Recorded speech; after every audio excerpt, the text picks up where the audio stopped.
What up, everybody? I'm your host, JP, and this is my co-host, Josh. Hey, everybody. And welcome back to another episode of the FilmBros podcast.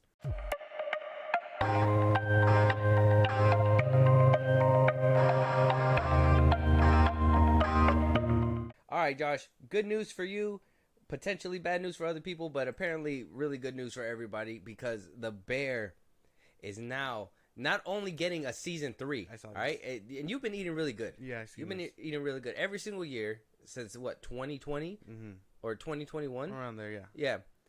A Bear season has just been releasing, right? I think there was a small hiatus for the Bear season 2, but even then, it just came out a little bit later. Oh, yeah, that's the following strike. year. Yeah, the strike and all that Yeah. happened. So, The Bear getting season 2 and then knocking that out of the park made people cry. I think you were one of them. That shit hurt. Season 2 made you cry? Yeah. More or less than the first season? The first season, it didn't really make me cry. It had emotional moments, but the way season 2 progressed and wrapped up, I would say more emotional there. Oh, okay. That ending scene with John Berthel in the first season was very emotional. Yeah, no, it was good. Jeremy Allen White does really good at the end of that, his monologue where he's talking about what motivates him and things like that, and where he's finally basically taking AA seriously. It's or Survivors Anonymous, I forget what it is, but that little monologue he gives, I rewatch it all the time on YouTube just because of how good it is. Yeah. This show's so good. So, well, can't wait. You're gonna be pleased. Yeah. You're getting a season 3. Yeah. Not only that, they greenlit a season 4 that is going to be filmed back to back with season 3 to make sure that you get a series or at least a season every year. Maybe this being back to back, you might get a season in the beginning of the year and then a season at the end. Yeah. Going into Christmas again. Yeah, Christmas going into the next year or whatever. And also on top of that, just to put the icing on the cake, just so you know that The Bear is going to go a long while. Not officially greenlit yet, but plans are running for a season 5 already. Oh my God. Gears are turning, and The Bear is just becoming this, I don't know if it's becoming not really. I wouldn't say the heights of Grey's Anatomy, because I just feel like that has to be, Grey's Anatomy has to be I think that one's 20 seasons in. Yeah. Around past 15 seasons. I know for a fact. But I hear people that watch it are the original cast isn't even there anymore. They replaced them all at this point. Yeah, I think there's only 3 left. Yeah, and they're still watching, and I'm well, at that point, if your favorite, I mean, for me at least, if I knew my favorite character was gone, and I knew it wasn't going anywhere, I would have stopped watching forever ago. You know what I mean?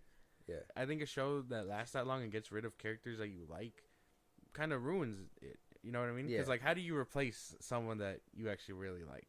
I guess a good comparison for this show is kind of like House. You know how House took everybody by storm? Oh, yeah. But eventually there was an end in sight. Mm-hmm. Do you think we're going to be like Grey's Anatomy, where there's no end in sight and you can completely get a whole shift change, if you will, when it comes down to these characters? Or do you want an end goal at some point? I think an end goal will suffice, because you don't want to keep things stale either. You see shows way past their prime continue to roll out. Like I said, I think Grey's Anatomy is probably one of those shows. House ended really well. I would say because I think when these were surfacing, people were saying that it's going to be canceled after the 3rd season or whatever. So I would say if there was plans for an end goal, a good way to stop is probably the 5th season. Oh, you think the season 5 and they should wrap it up there? Yeah. If they, I mean, obviously as a fan, I would want for more, but that's my thing. I just don't want it to go stale. So at the end of season 2, and I can only ask you these questions because I could only speak up to my experience, which is at the end of season 1. I haven't gotten around to season 2 yet. But with the end of season 2, did it feel like there's more gas in the tank? Do you feel like it can make it to that 5th season? I think so. I think there's a lot more ways to continue to develop and stuff. They left a lot of things open for season 3, and where Jeremy Allen White's character goes, Ayo Dabiri's character, like they still got a lot more to be explored because I mean, for the most part, we know that the Bear family is as they call them is a fucked up fucking family. It's insane shit.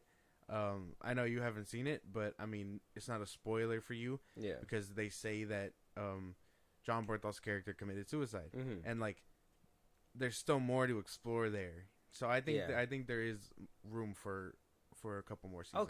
Okay. So that right there kind of leads me to a point where some people said, well, 13 Reasons Why, you know, it got like 4 seasons or something, right? Yeah. And they were like, well, it should have probably ended after the first one. Second one, it had the juice, so it, you know, it kept people strung along.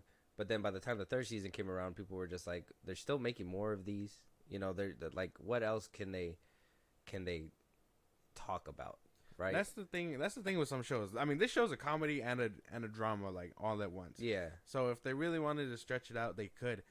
And then you get like, okay, well, I mean, you get some shows too that like certain characters have a goal, right? Yeah. Like I think is probably not the best example. Well, it's kind of comedy drama, well, mostly comedy, but like Malcolm in the Middle, right? His end goal is always to try to be, you know, well, obviously is to get somewhere with his life because he never knows what he's gonna do, whatever. Blah, blah, blah. He gets to a point where he's about to go to college and he's gonna basically flip the whole show on its head. There's no way that they can allow him to go to college. Yeah. So what do? They undercut him and they basically keep him within the house. Yeah. Do you feel like that might be a problem with these seasons where, let's say, Ayo Edebiri's character, because in the first season she was supposed to leave. Yeah. And, you know, I was like, well, hopefully she comes back to see a little bit more, but she has passions to go somewhere else. And what if she gets this paper and you're just like, that says, hey, you're going to get all your dreams come true. I don't know what her dreams are in the show anymore, but you're going to get all your dreams come true. And it's between staying at that restaurant with this chef or leaving, and just for the sake of writing and keeping more seasons, they go, well, we got to figure out a way that she won't leave. Well, I mean, season 2, a little bit of spoilers. I know you haven't seen it. It's fine. You could give me some. Yeah, it's like it's not. I know we're having a conversation about it, so I already knew some spoilers. If I feel like watching it, I'll get to it. Her character explores the options of going somewhere else. Where they take the restaurant and all that leads her down that path of, because her and Jeremy Allen White's character Carmi, they're supposed to be partners, like in this whole revamp, and stuff happens with Carmi where he loses sight of things, and she's left to like fend for everything for herself, and then, well, it leads her down that rabbit hole of exploring other things. So I think if she ever were to leave, they'd obviously follow her story through. But okay. I don't think they'll ever like undermine that. And then even then, just for the sake of more seasons. Yeah. I guess that was the better way to put it. Yeah, and then like, well, she ended up kind of where her goal is, kind of by the end of season 2. So I can only really like assume where they're gonna take her character, because she's a strong ass lead too. Yeah, because I don't like when they undermine character growth just to keep the character within, because it's just like, I think there was Grey's Anatomy that I think is a good example where they thought somebody died, and because there was such a backlash with the fan base and they wanted them back, they wound up figuring out a way to bring them back, and it was kind of like, well, okay. I mean, I'm happy that you were able to do it for the fan base, but kind of undercuts the character, right?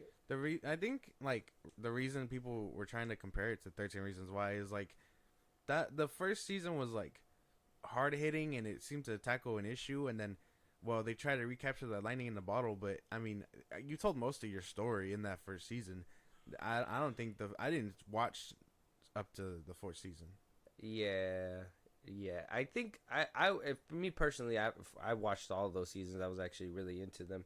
I think after the 2nd season, I was really like, okay, that's I think that perfectly wraps up, because I think in the 2nd season it basically goes down the rabbit hole of somebody was secretly pulling the strings behind, you know, the scenes and whatever, blah blah blah, you know, getting the tapes or something like that. I haven't seen the show in a while, but after that I was like, okay, it's it's a wrap. We don't need to worry about that anymore. Yeah, and then you get shows like Riverdale. Lasted up to 8 seasons or so. And that show got stale, and then didn't take itself seriously like toward the end. And I only saw that one up to the first season. I finished the first season, and then it took like a weird hiatus, and the second season pumped out, and I just lost interest.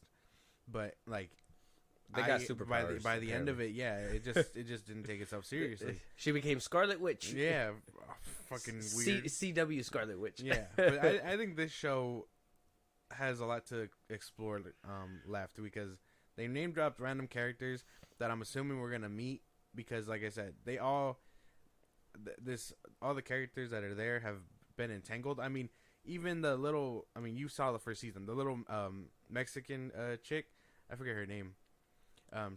Her and basically the kitchen staff get their whole little like side arc storyline. So they kind of like take all their characters in their own direction. Oh, okay, so everybody has a little bit of something to do. They're not just a background character in the show. They have a little thing.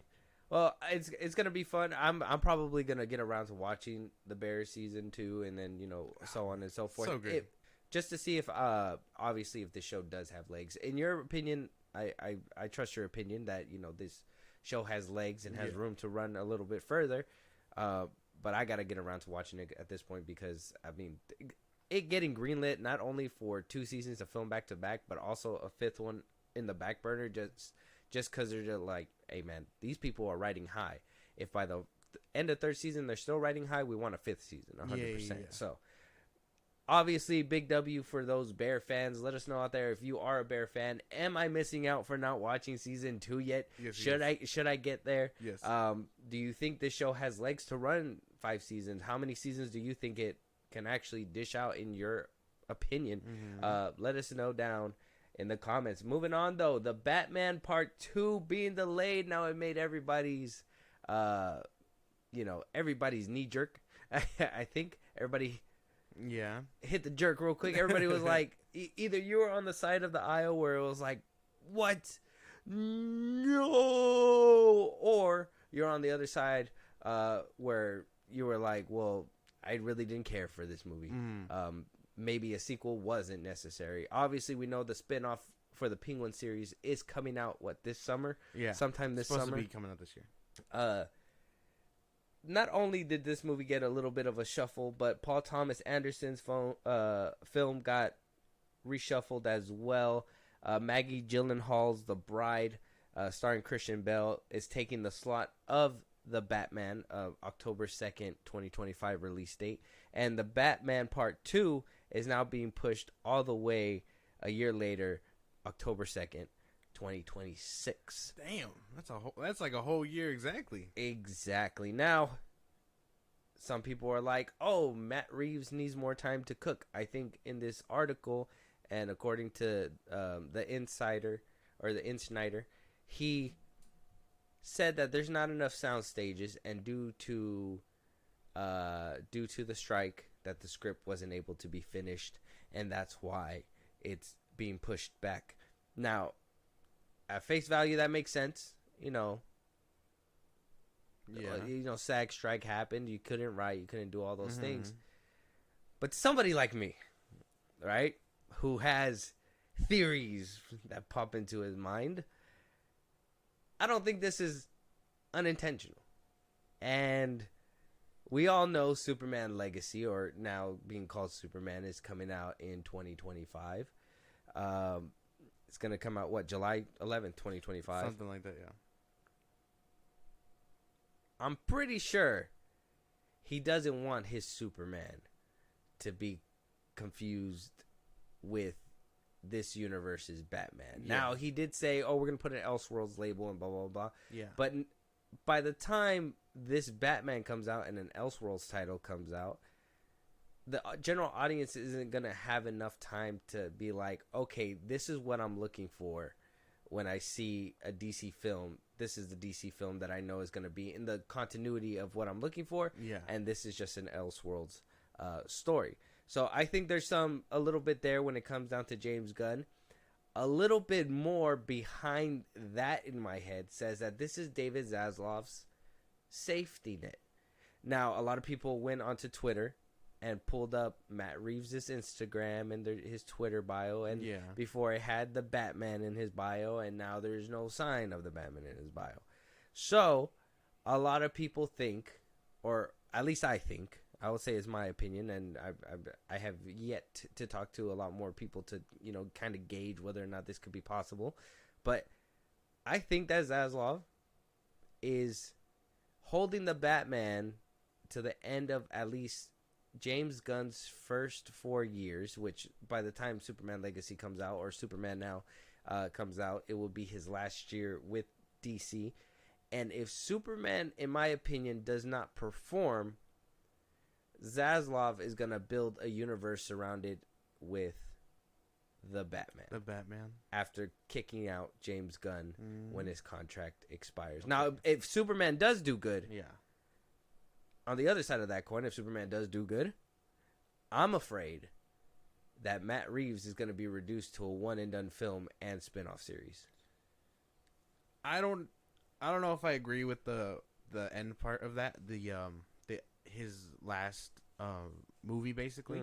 But I would assume he still gets his trilogy, and then the idea is done. Like, no more spin-offs, nothing like that. But that's like best case scenario, because he could totally like scrap this fucking movie. You know, he's done it with a bunch of other ones. Yeah. But I'm kind of in the same boat. He doesn't want any confusion there with James Gunn's DC and what he's trying to build with Superman. I mean, I personally think that that's kind of dumb. I mean, if you're so strong with what you're saying, and you know an Elseworlds label is gonna clear up the confusion and this and that, why push it back? It could totally be rewrites or whatever. But I don't believe that either. I firmly believe it's because of DC. I think this probably goes down that third option. You know, if it's not because of those two options that I laid down before, now we get to the petty side where, you know, this is where I see all the toxic fan bases come out. Yeah. And I've seen that this is a jealousy part on James Gunn's thing. That apparently he's not a big enough man to stand toe to toe with another competing franchise, if you will, because let's be honest, it is the Batman, it is DC, but it's competing with another Batman. One. A lot of people point out the fact that he canceled the CW Superman and Lois show because he just didn't want another Superman competing. Of course. So there is that little, I guess, that petty part where, you know, some people are bringing up or trying to paint this picture that he just does not want that competition.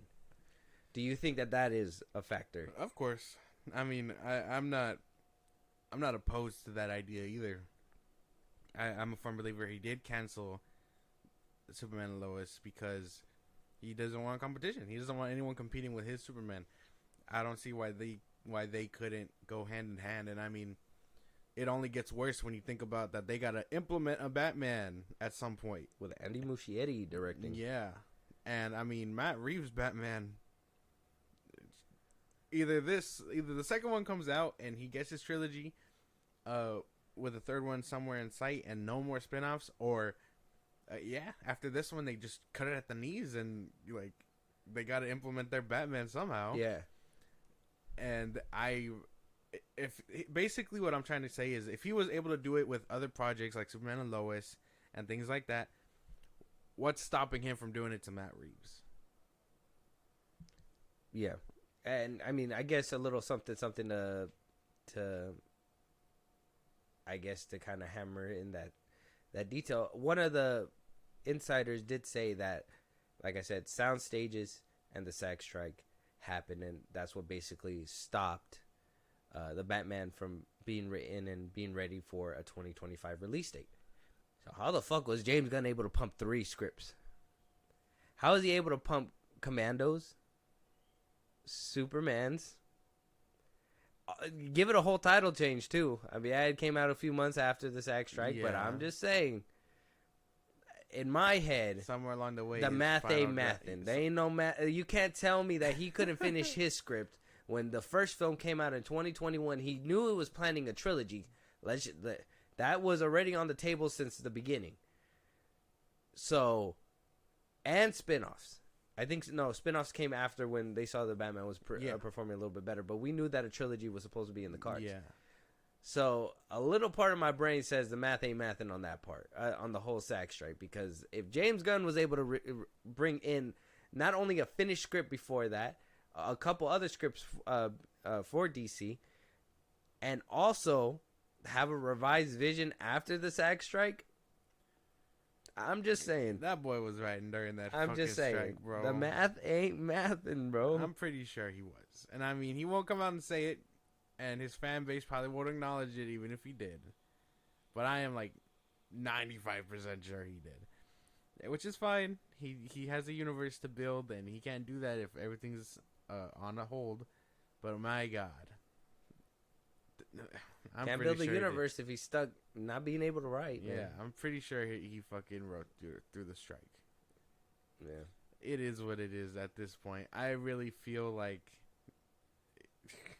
he has Creature Command. Wait, you said by 2025 his contract's going to be out? 2026. Oh, yeah. Okay. It'll be 4 years. He started in the beginning of 2023, Mm-hmm. but he didn't have. I don't know if it started after Guardians of the Galaxy, but he was already writing and stuff before that. Yeah. But I know that he did say he couldn't associate or do anything with a competing brand after the release of Volume 3. So after the release, he basically has been full on DC, and I think we read a tweet before where he said legally he cannot do anything with Marvel anymore. So yeah, and I mean, well, he fired Cavill in like his first 3 months. Yeah, so he got rid of everything that came out. He was never hired. He fired him, and then January rolls around. He announces his slate. The timeline makes sense. Yeah, in 2026, if Creature Commandos, if Peacemaker season 2, if Superman and all these ones aren't well received, I think the only it's gonna be a problem. I think the only two that he's gonna be able to put out before 2026 is gonna be Creature Commandos and Superman. You don't think Peacemaker's gonna make it? I don't think Peacemaker will make it 20. Well, I mean, if he's shooting it simultaneously, maybe. Yeah, he said he's filming it. Maybe by the summer. By the end of 2025. It'll probably be early 26, late 25. Okay, so yeah, maybe Peacemaker too if he's able to put attention to both sides. I mean, he's basically doing everything. He's not only the CEO, he's the producer, he's the cameraman, he's the he's everything to these. He's the writer. He's everything. And again, bag after bag. Superman. After bag. Superman is stacked against Fantastic Four and a Jurassic Park sequel or prequel. I don't know how this movie is gonna fare. Yeah. This one. Now, I think we made estimations already, and a lot of people are still out there hollering, saying that if Superman doesn't do good, it's gonna be okay. That's not the case. It's still, no, that's not the case. I think it has to make over 600. Yeah, I think around Man of Steel numbers 700. 700, like the Batman over here. I think the Batman made 770. The Batman cracked 8 million. No, almost. Oh, okay. It was at 772, 75, something. Yeah, no, because I know everyone was oh, it didn't crack $1 billion. Yeah, because apparently that's the end goal for these motherfuckers. I think a lot of people be like, oh yeah, it couldn't even beat BVS, and then the other side would be like, well, BVS couldn't make $1 billion, and it's like, well, damn. Moving the goalpost, but yeah. So, again, James Gunn, 2026. I mean, I would be sweating in my fucking chair. So, out of the three options, which one do you think it is? Jealousy, competition, or brand confusion? I would probably say I would want to say jealousy and competition. Okay. He can't have one. Yeah, he can't have a Batman that he knows is gonna probably steal the limelight for him from his Superman, because a lot of people still compare superhero movies against each other. Mm-hmm. They're gonna be like, oh, Batman was the way better DC movie than Superman was, or whatever. And then he still has to implement a Batman somewhere, and can't do that and establish a universe if Matt Reeves' Batman is somewhere kicking. Yeah. I guess the question's for y'all, man. What do you guys think out there? Do you think it's a jealousy problem, a competitive problem? Do you think the Batman Part 2 should have been delayed at least a year this long? Do you think the contract has something to do with it? And, obviously there's a lot of gears turning. There's a lot of things being said. So let us know your guys' thoughts and what your opinion is. Do you guys think that we're wrong? Fucking let us know. Let us know. But it seemed like to kind of counter the whole Batman being released late and a lot of the fans coming out saying, hey, why are you guys pushing this movie back? It doesn't make any sense. Yeah. An insider, a DC insider, decided to let people know that a Teen Titans film is now being put to work with Supergirl Woman of Tomorrow's writer, Anna Nogueira. I don't know. Sorry if I butcher her name. She's going to go ahead and be penning that script as well. So not only is she doing Supergirl, but she's going to go ahead and do Teen Titans as well. Teen Titans. Now, I know I already knew the thought process on this. Oh, people are going to be so fucking psyched to hear that they're going to get a Teen Titans movie as well. And the Twitter wasn't as kind as I thought it was going to be when it came down to this news. When I first seen it, I was like, okay, we're probably going to get some positive stuff. We did some, and then some other people were like, well, this is not what we're asking for. This is not what we wanted. Why is he just throwing noodles at the wall, seeing what was going to stick? I think from what I'm gathering, I think a lot of people are wanting Batman, Wonder Woman, etc. The Justice League. The Justice League. And it seems like we're getting a bunch of other things that's not the Justice League. So, what do you make of it, and what side are you on? Hyped or not hyped? It really depends on the team. No, it really depends on the team. Well, we know Blue Beetle's coming back. More or less, yeah. So we know Blue Beetle might be on this team. Yeah, he's never been a Teen Titan before, but yeah, he's been on Young Justice. That's not the Teen Titans. It really depends on where they're going with this, because everyone knows Teen Titans with Dick Grayson, Robin, Starfire, Raven, Cyborg, Beast Boy. These all ring a bell, right? And then you got Wonder Girl, and then you got, everyone else. What my problem is with the marketing about this, like, side note, they're using Titans when they're grown up. There's a whole different group.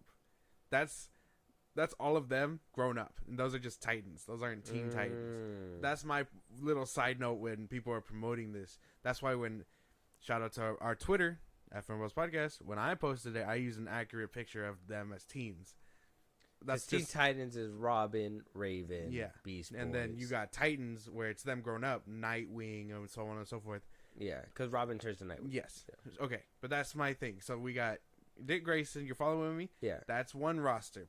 I'm hoping that he takes this route, that people know them, and does a flashback with them or whatever. And now they're in the future. He's Nightwing. He's training Damian Wayne Robin, or something like that.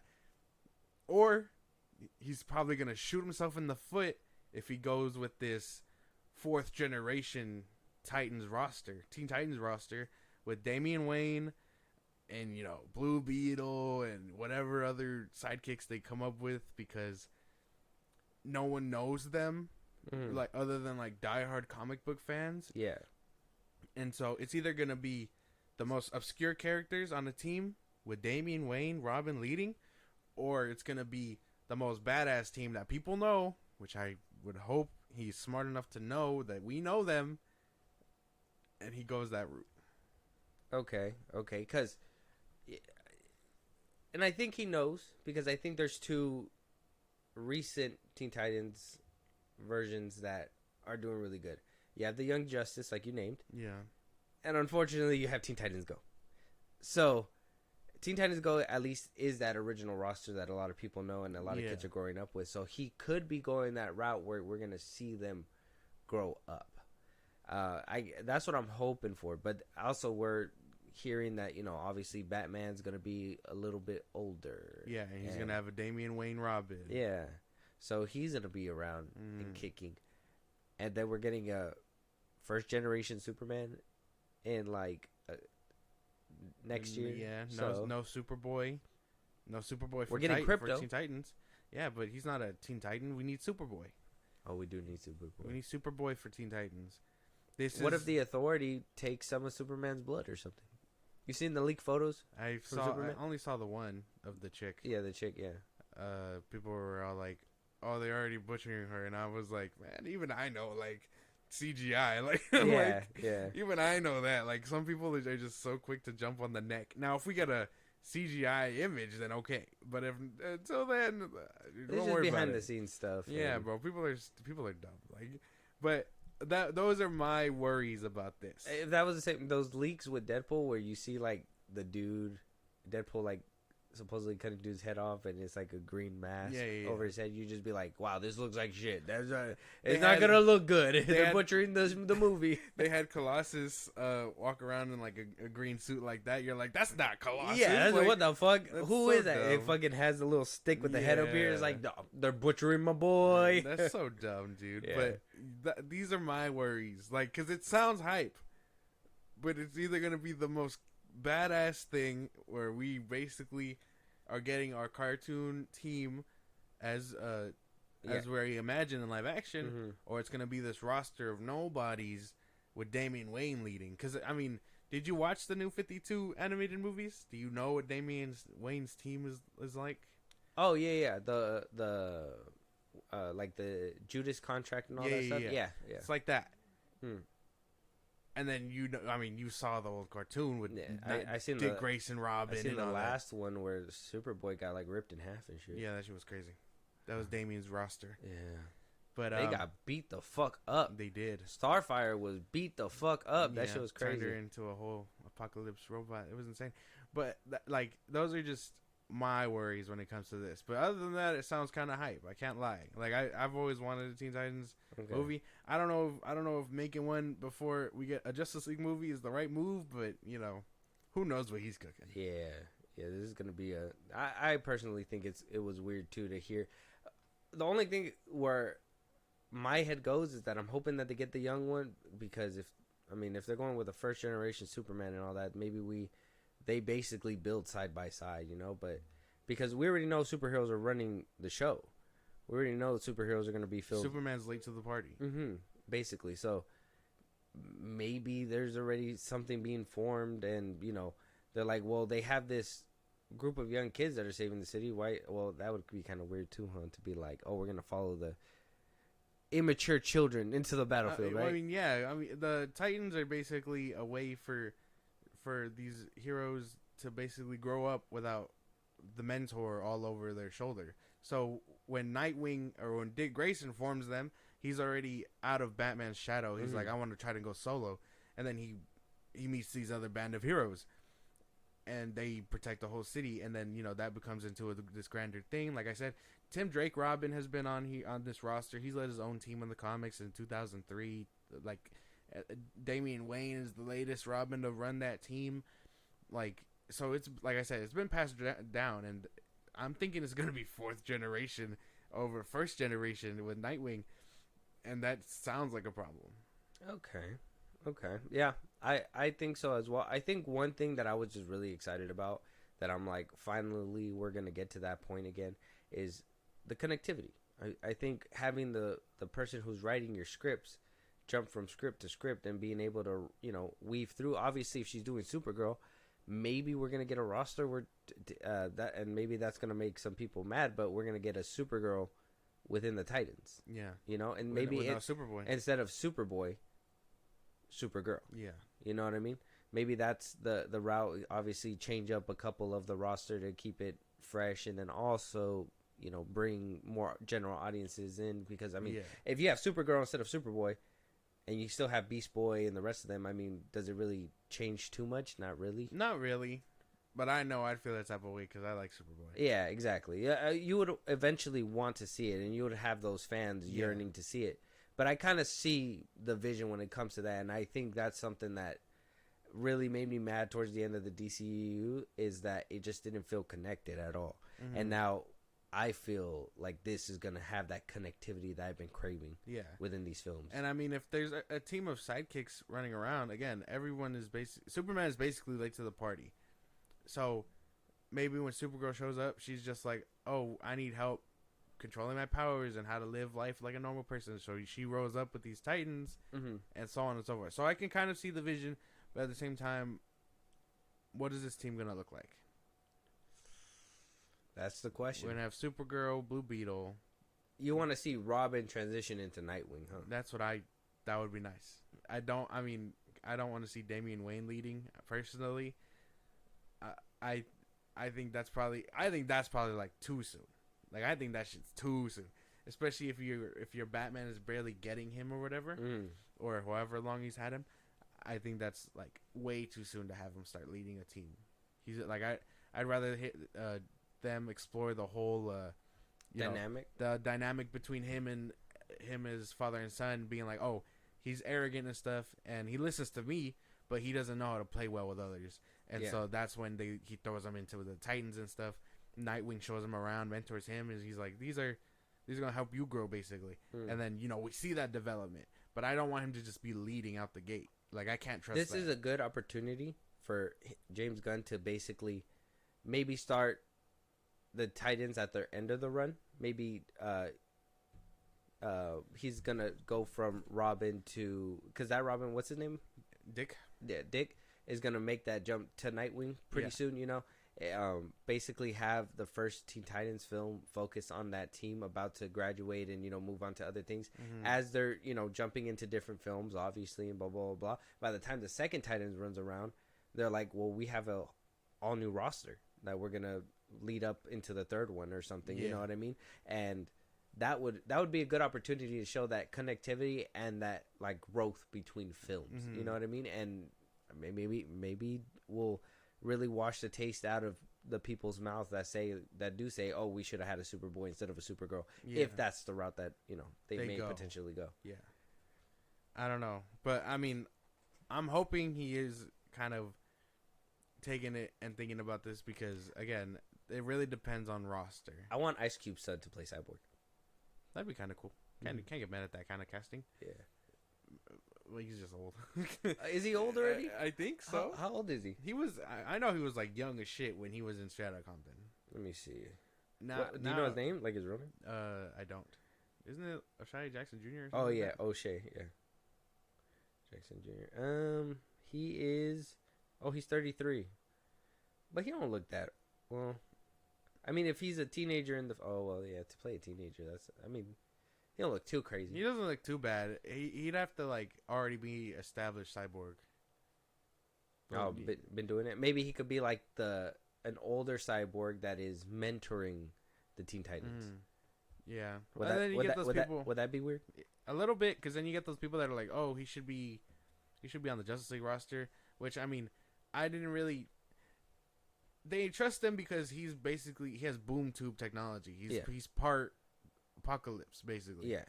And that's why the Justice League trusts him, because he has the tech to support everything. And then, well, he is a teenager, so that's how he ends up on that team with the Teen Titans. It could go either way. I mean, I don't mind him a Justice League member. That's what I really liked about Zack Snyder's Justice League. I enjoyed that he was basically entrusted with this kind of thing, and although he's probably way younger than them, he's just trusted because he has the power. Yeah, and then totally as well, just to kind of touch up on it before we move on to the next topic, but like Superman, the Justice League is basically gonna be arranged. Basically. So that means the Teen Titans already have to be out there as well. So Superman is basically just on his own. It's probably gonna be him and Supergirl that are just refusing to get in the middle of all that. And then by the end of it, they're going to be like, well, let me get into all that. Probably, or he's in the first year and they automatically recruited him into the Justice League, and he's just like, oh, well, I don't know how to function with you guys or something like that. Yeah. But then, that kind of turns him into Batman, because Batman is always like, well, I don't really play with others. I'm a part-timer Justice League member. I go when I'm needed, not when y'all need me, basically, or want me to. So, but doesn't Superman have like that compass where it's like, I'm not your lapdog. I'm gonna do what I feel is good. Well, yeah, but I mean that's where the Justice League all kind of bumps heads. And we don't know where that's gonna be. We know we have Mr. Terrific and all this and that. We don't know if those are our core Justice League members, or if they're just like a band of heroes that haven't really established themselves yet as the League. Yeah. So I mean, it's all heads or tails. And at the end, right when it pans, they're gonna be like, "What should we call ourselves?" I think it's time for the Justice Doom Doom Doo Doo or whatever the song's gonna be. Doom Doom. Basically, huh? But let us know you guys' thoughts on the new Teen Titans. What kind of roster are you guys looking forward to? Do you want to see Cyborg? Would you be okay with maybe Supergirl instead of a Superboy if that is the case? Let us know your guys' thoughts on the connectivity part as well. Moving on, though. Neeve Cambell officially returning for Scream 7. Yeah. After Melissa Barrera, Jenna Ortega, and the director decided to walk away uproot themselves and relocate. Everybody went their separate ways. Oh boy. I know that Gooding Jr. basically came out not too long ago on a podcast and was like, "Oh yeah, you're gonna see my character again and stuff." And he says that he's not sure, but it's probably gonna happen soon. But then this news comes out right after he said that, and I was just like, "Well, is that the case? Are we gonna see the core two? Oh yeah, him and his sister again, twins. Because that's all they really need to bring back at this point. Because Melissa Barrera and Jenna Ortega are gonna decide to move to Hawaii, where there's no Ghostface at all. They're just gonna uproot themselves. So Neeve Cambell took to Instagram and said Sidney Prescott is coming back. It's always been such a blast and an honor to get Sidney in the Scream movies. My appreciation for these films, for what they have meant to me, has never waned. I'm very happy and proud to say I've been asked in the most respectful way to bring Sidney back to screen, and I couldn't be more thrilled. So you're telling me that they brought back that fucking truckload of dough, and you said, I think I could be Sidney again. Oh yeah, you're full of shit, dog. Like, I don't know if this brings in fans. I know people are still up in arms. I think when this news dropped, people were still like, fuck you, we're still not watching. But the satisfaction of knowing that they paid your ass that big for you to come back, it's insane shit. Personally, like I said before, my stance hasn't changed. I think Sydney it's time to wrap her story up. But I'm like, shit. The fact that they were like, well, we don't need her that bad. But then we're like, actually, we lost 2 leads. We need you badly. What'd you do, Neeve Cambell? Oh my God. Like, what kind of voodoo shit did you do? She's like, oh, you're not going to pay me my money, huh? Fucking went to work on the potions. She seen Courtney Cox went back. She was like, you bitch. I'm about it. Not without me, you ain't. So, we also got word as well that Kevin Williamson is going to be taking over as director for Scream 7. He wrote the first, second, and fourth Scream movies. In addition, he was an executive producer on the Scream reboot 2022 and Scream 6. He did also comment and say, it's been nearly 30 years since my very first script, and that I never would have predicted what it would have become, or that it would be me directing the 7th installment of the franchise. I am overcome with gratitude and excitement, and I can't wait to take this journey with Neeve and the entire Scream family as we bring back Sidney Prescott in the next chapter of the Scream franchise. Thank you to all of the Scream fans. You are a gift that keeps giving. Guy Busick, who wrote the 5th and 6th Scream films with James Vanderbilt, will be taking over the screenwriting reins. Vanderbilt will continue to produce alongside his Project X entertainment partners William Sharik and Paul Neiston. The film collaborative Radio Silence, who directed and produced the previous 2 Scream films, will serve as executive producers. So on paper, everything sounds like it's coming together besides Neeve Cambell. But at the same time, we also got the first writer who wrote Neeve Cambell in the beginning to come back and write her story again. And I mean, 1 and 4, arguably the best ones. Yeah. So maybe they're cooking. Maybe. But I still don't vibe with this. Simply because I I'm over Sydney. Like, Yeah. I think I as well. The Can say, franchise has outgrown her. They killed the cop. It's Dewey. time to wrap it up. I think. Put some respect on his name. His name is Dewey. They killed Dewey. Not Dewey. He went out. I don't know if he went out like a hero, but he went out. Yeah, he went out like the real hero he needed to be. Oh my god. But yeah, lifted off the ground in the arms of an angel. It was bad. But oh man, I don't know. I don't know how to feel. It sounds pretty like on paper. It sounds exciting. I just can't get behind like Neeve Cambell. Yeah. If this writer turned director can really bring something to the table with her, but by the time the new Scream came around, she seemed happy with the family. So what are they gonna do? Attack her family? Yeah. Is she gonna abandon her family and be like, I had to be alone because the Ghostface could come at any day, and I had sleepless nights, and now I'm this badass rocking a shotgun, looking at the door every single night. And when you think that I'm there, no, I'm not. I'm here. And she's just waiting with a shotgun in a rocking chair. I'm waiting for you, motherfucker. Yeah, yeah. She dozes off. She's like, and then she's just back rocking again. Yeah. You're not gonna catch me lacking. Oh, you seen Jeepers Creepers 2? The end. You know how he's like, oh, every 23 years he comes back. Yeah, you know, and he's just sitting there in the rocking chair waiting for him. With the harpoon. Yeah. That's Sydney. That's gonna be Sydney.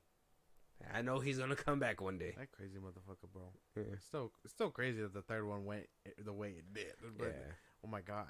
That was after all his allegations and stuff. Nobody was gonna support that man anymore. Crazy. But I really feel like these movies had something really good and refreshing with Jenna Ortega and Melissa Barrera. It just they shot themselves in the foot so bad getting rid of them. And especially if you're going to try to bring back the twins and all that, it's going to be like, well, what the fuck? We just didn't get them. They're basically going to be what Neeve Campbell's character was in their last movie. Yeah. And they got to make a reference to the Core 4. Exactly. They're going to be like, oh, we were the Core 4. Then they got them. What are they going to say? Like, Jenna Ortega and Melissa Barrera? They were very cool, and then Ghostface got him. What do you mean he got him?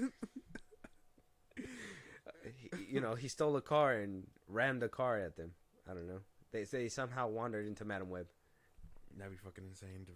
Yeah. But oh man, yeah, I don't know how to feel about Neeve Campbell coming back. See, like, she was cool in the first 4, but like they made her obsolete by the 5th and 6th one. So, hear me out. I'm about to spit a script. Here we go. Okay. Neeve Campbell figures how to make a time travel machine. Right. Oh, listen. She goes back to the first movie and makes sure Skeet Ulrich, the original Scream guy, and Matthew Lillard gives him a reason to come back. Make sure they never become Ghostface, and then none of these events will ever happen. She'll have her loving cousin who will never try to kill her, or niece, whoever she was. Yeah. You want to have the fucking her brother, half brother, coming to kill her. Yeah. Wouldn't have Homeboy's mom trying to kill her as well. Yeah. So it's like basically she wouldn't. Yeah, she wouldn't be making all these. If her mom wasn't such a whore, like she would. You know what? Better yet, Mom, go back in time. Mom, close your legs. I just want the jokes about what this movie's gonna be like. I just want the jokes where it's like when they get meta with it.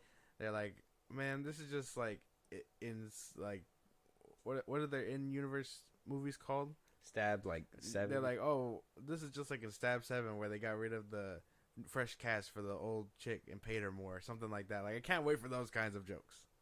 Oh yeah, they always get meta with that shit, huh? I can't say that I'm not excited for a new Scream movie, but I will say it's a lot. It got dampened a lot when I heard that Jenna Ortega and Melissa Barrera's not coming back. Bringing back Sydney will be good. Like you said, arguably, I like 1, 2, and 4.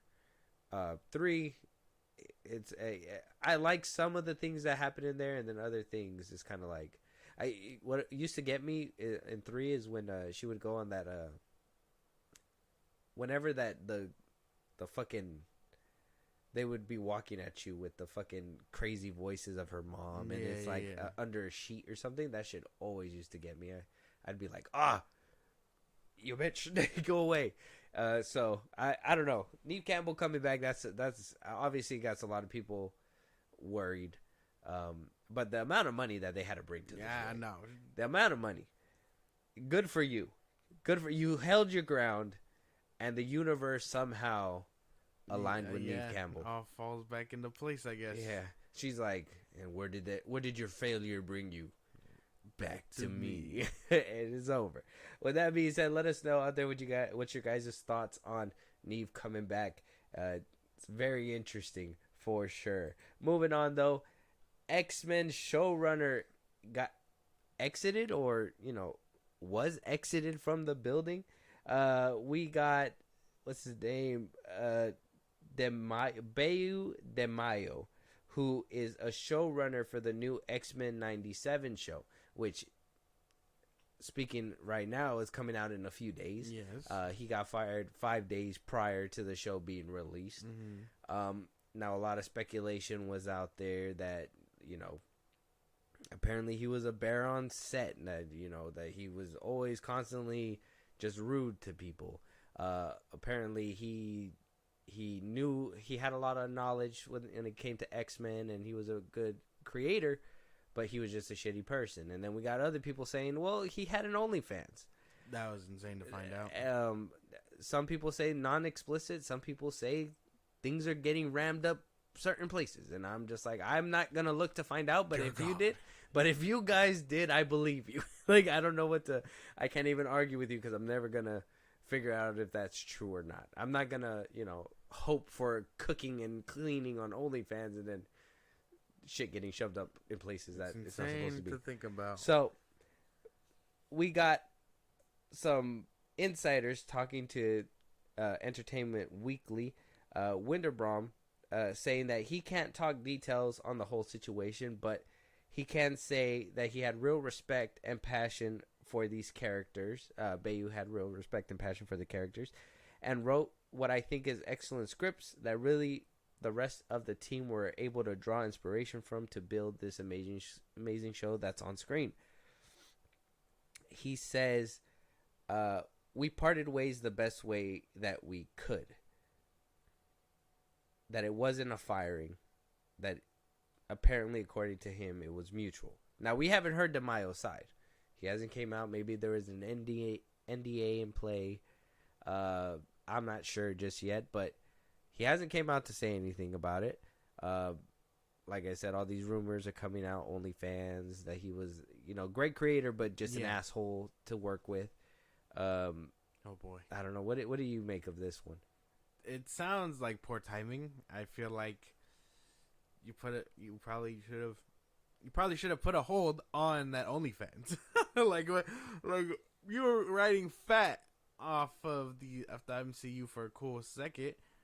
You had, I think he said he talked about a potential third season, that he had an idea for but two seasons were basically already in the bag. He just needs to animate the second season now. But oh my god, how do you? Such a weird fumble to think about, because it's a couple days out. What were you doing? What was why was he so aggressive towards people, if that's the case? Or if it was his OnlyFans, maybe don't do an OnlyFans when you're being paid to make an X-Men show? I don't know. I have no words other than this is fucking insane. My thing is why do you even need an OnlyFans, man? You are a showrunner for the X-Men. He's like, it doesn't pay good. Ugh. He's like, they pay me a nickel and dime for every episode or some bullshit like that. No, that's just a big one. I'm not sure what rumors are true. I'm trying to wait to see. I was waiting to see if DeMayo was gonna, come out and say his part, but it's been radio silent on his end. Apparently, it's been a mutual agreement. It wasn't a firing, so I don't believe that shit. I believe they fired his ass. He can't say anything, and so they're just like, hey, well, he seems like he took it okay. Yeah. Swell guy. Ain't that right, DeMayo? Mm-hmm. Mm-hmm. He's all taped up. Yeah. I'm pretty sure. Fahey's right there like. I'm pretty sure. oh man, this isn't a good look. Like, it's not like days out and you get fired. Oh, you couldn't even like thug it out for a little longer, at least till the premiere. That's a weird one because I would have assumed wait for the premiere, give it a few days, and then fire him. Exactly. Or and then announce a firing or something. Maybe let him think he's suspended. They say, hey, you just don't show up for the rest of these few days. You show up to the premiere, we still pay you. But after that, once a few days happen past the first episode, you're no longer with us. That would be smart. But oh man, they're not smart. Yeah, if they had to drop him like this, there had to be something on DeMaio's part that he did. Exactly. That they didn't agree with. Exactly. And now, if it is the OnlyFans thing, keep that to yourself. Like I said, the world may never know, because I ain't gonna find out. Yeah, I'm not looking that up. Are you gonna do it? No. Are you gonna take one for the FilmBros podcast? Hell no. Oh, I ain't looking up another dude's OnlyFans. This is insane. You just gotta pay $18. No, $18 to see ass. Like, it's not gonna work. It's not gonna work. You don't know that. To see showrunner, he could be former coloring. showrunner, he could be X-Men coloring. ass. He could be coloring on there. He's like, you don't get fired for coloring, man. You go to the camera and be like, "This is what I drew today." You get fired for sticking crayons where the sun don't shine. You don't get fired for coloring. This fool is not Bob Ross in his half times. Like, it's not insane. He got fired. Disney saw it. The mouse was like, "Yuck," and kicked him out. And he was like, "This is not what we're about, man." Iker was like, "Have some decency." Yeah, man. Oh my god. I'm not sure, but if you guys are willing out there to go ahead and check it out for us, do that. I was like, because I was on Twitter when all this was happening. I was dead ass waiting for leaks. Like, if I could come across it, I definitely would have looked. But like, I'm not going out of my way for it. If I'm being honest with you, I'm not gonna pay. but if we get the information handed to us on the plate, yeah, okay. That's about it. I hope you don't. I hope it's like it's not like a swipe. I just hope it's like a get to the point picture, and then you just keep going. It's like, why is there so many haters? I've seen every single direction. Here's about 10 ways to shove a crayon in my like 10 ways. We gotta move on from that, but let us know what you guys think. Why he got fired? Did he get fired because he was rude to people, or was it because his OnlyFans were ass? Like, allegedly may have ass. Okay. Allegedly, we don't know. Someone pay the $18. Get back to us, please. FilmBros Podcast on Twitter. Please, we'll be in your debt. Moving on, though, is this a sign? Is this a reckoning? Is this a Sony knows and they are finally understanding that this is not the shit that we want? We now have a confirmed title for the new Venom 3, which it sounds like it's going to conclude the Venom franchise. We now know that Venom is going to be called Venom 3: The Last Dance.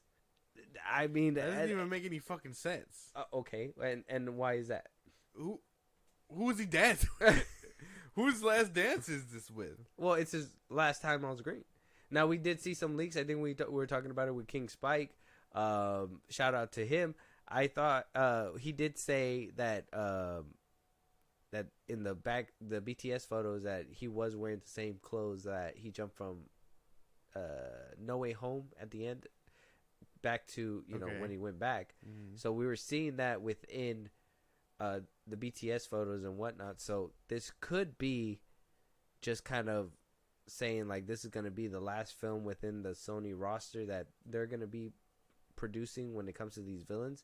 You're obviously going to have Kraven and all that stuff that's going to come out because that's already down the pipeline. But I'm pretty sure we're not getting El Muerto anymore. I'm pretty sure we're not going to get a Morbius 2. I'm pretty sure we're not getting any of these films. And I think this is Sony just being like, okay, we're going to have to wrap this up already. Well, I don't think it's like that. I think there's something in the movie that sounds more plausible, but such a random ass name. That is a random name. Venom, Let There Be Carnage. Like, they couldn't even do something similar to what they did with Carnage and just be like, I don't know, Venom Toxic or whatever the fuck. Yeah. Like with another symbiote name, that sounds pretty cool. Symbiotes. I don't know. Like, I don't know what they could have done, but anything sounds better than that. The Last Dance. The Last Dance. Like, what does that even mean?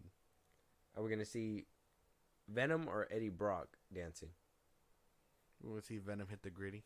Well, technically, he did dance in Venom too, right? At that rave. Oh yeah, that's true. Yeah. Like, Eddie, check this shit out. Yeah. He starts hitting the fucking. Yeah. Oh, I mean, yeah, I guess, but I don't know what this all means. I don't know where it could go. This is weird. Yeah.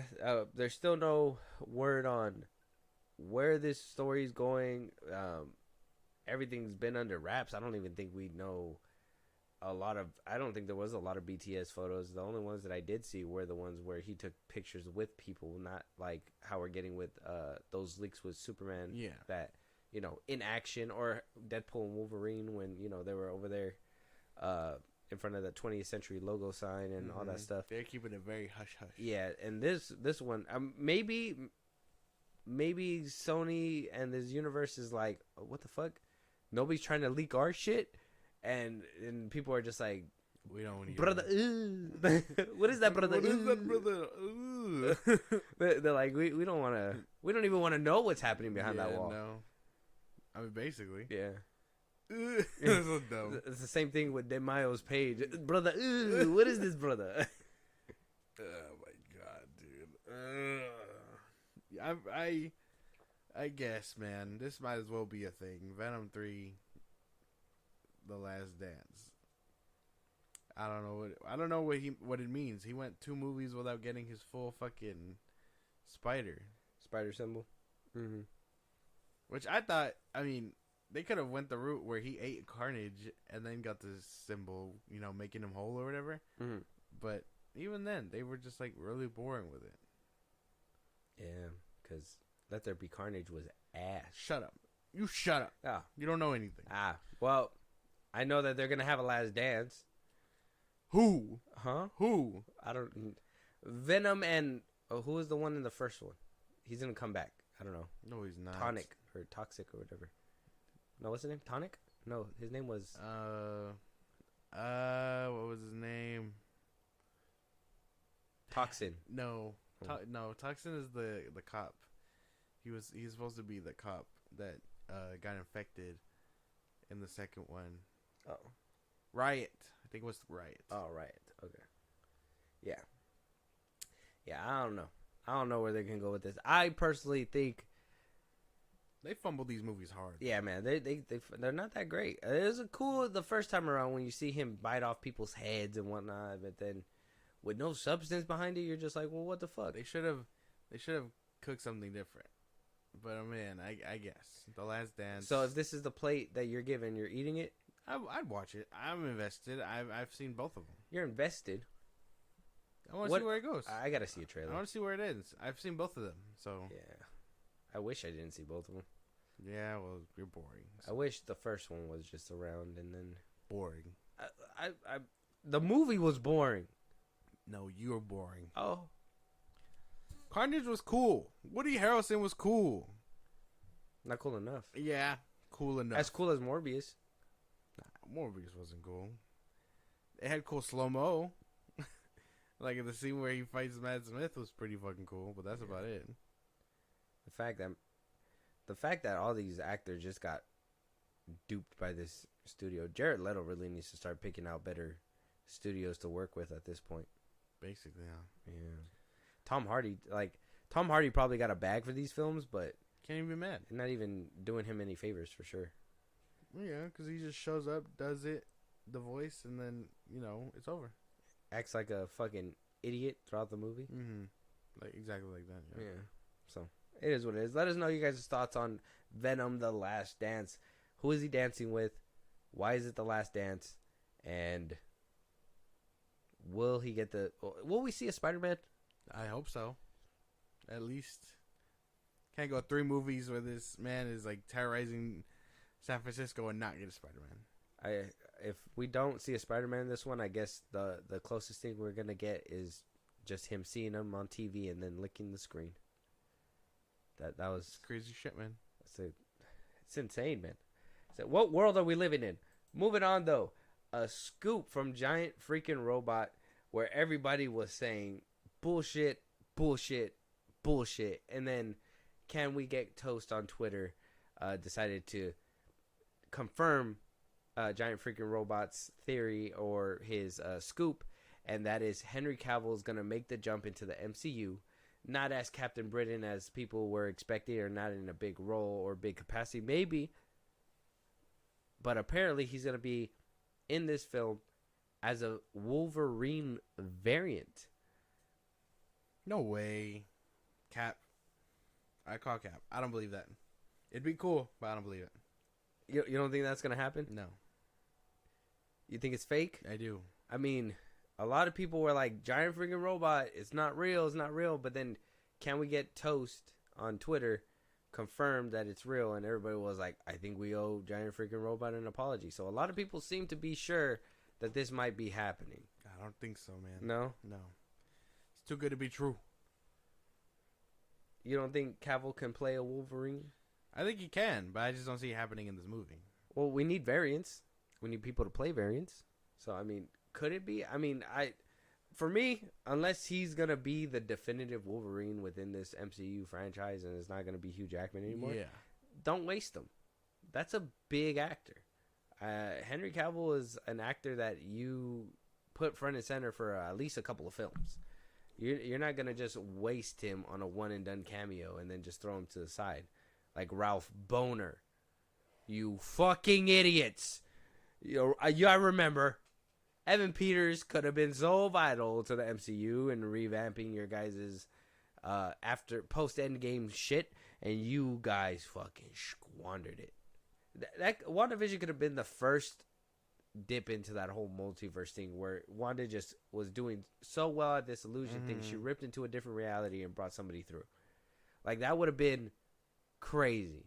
But they fucking wasted it. Yeah. And now they're going to try to do it again with Henry Cavill. Sucks to think about. Like, I mean, I really don't want that to be the case because it would be waste. It would definitely be a waste. I don't see it happening. I see Henry Cavill just doing anything else with his time, not taking this job. Damn. No. It's not working. Not even a quick cameo? No, it'd be weird. I don't want to see him as Captain Britain. I don't want to see him as James Bond. I don't want to see him as Wolverine. Like, it all feels kind of lazy. You know what I'm saying? Well, I mean, seeing him come from the heights that he was, which was Superman. Now to being a discounted Wolverine for a cameo. Wow, I would say there was such hype and enthusiasm, and you just said a fucking discount. What if he does get a contract where he is the Wolverine? It wouldn't work. You don't see him as Wolverine? No. Not as a long-term Wolverine? No. That is a tall-ass man. Wolverine...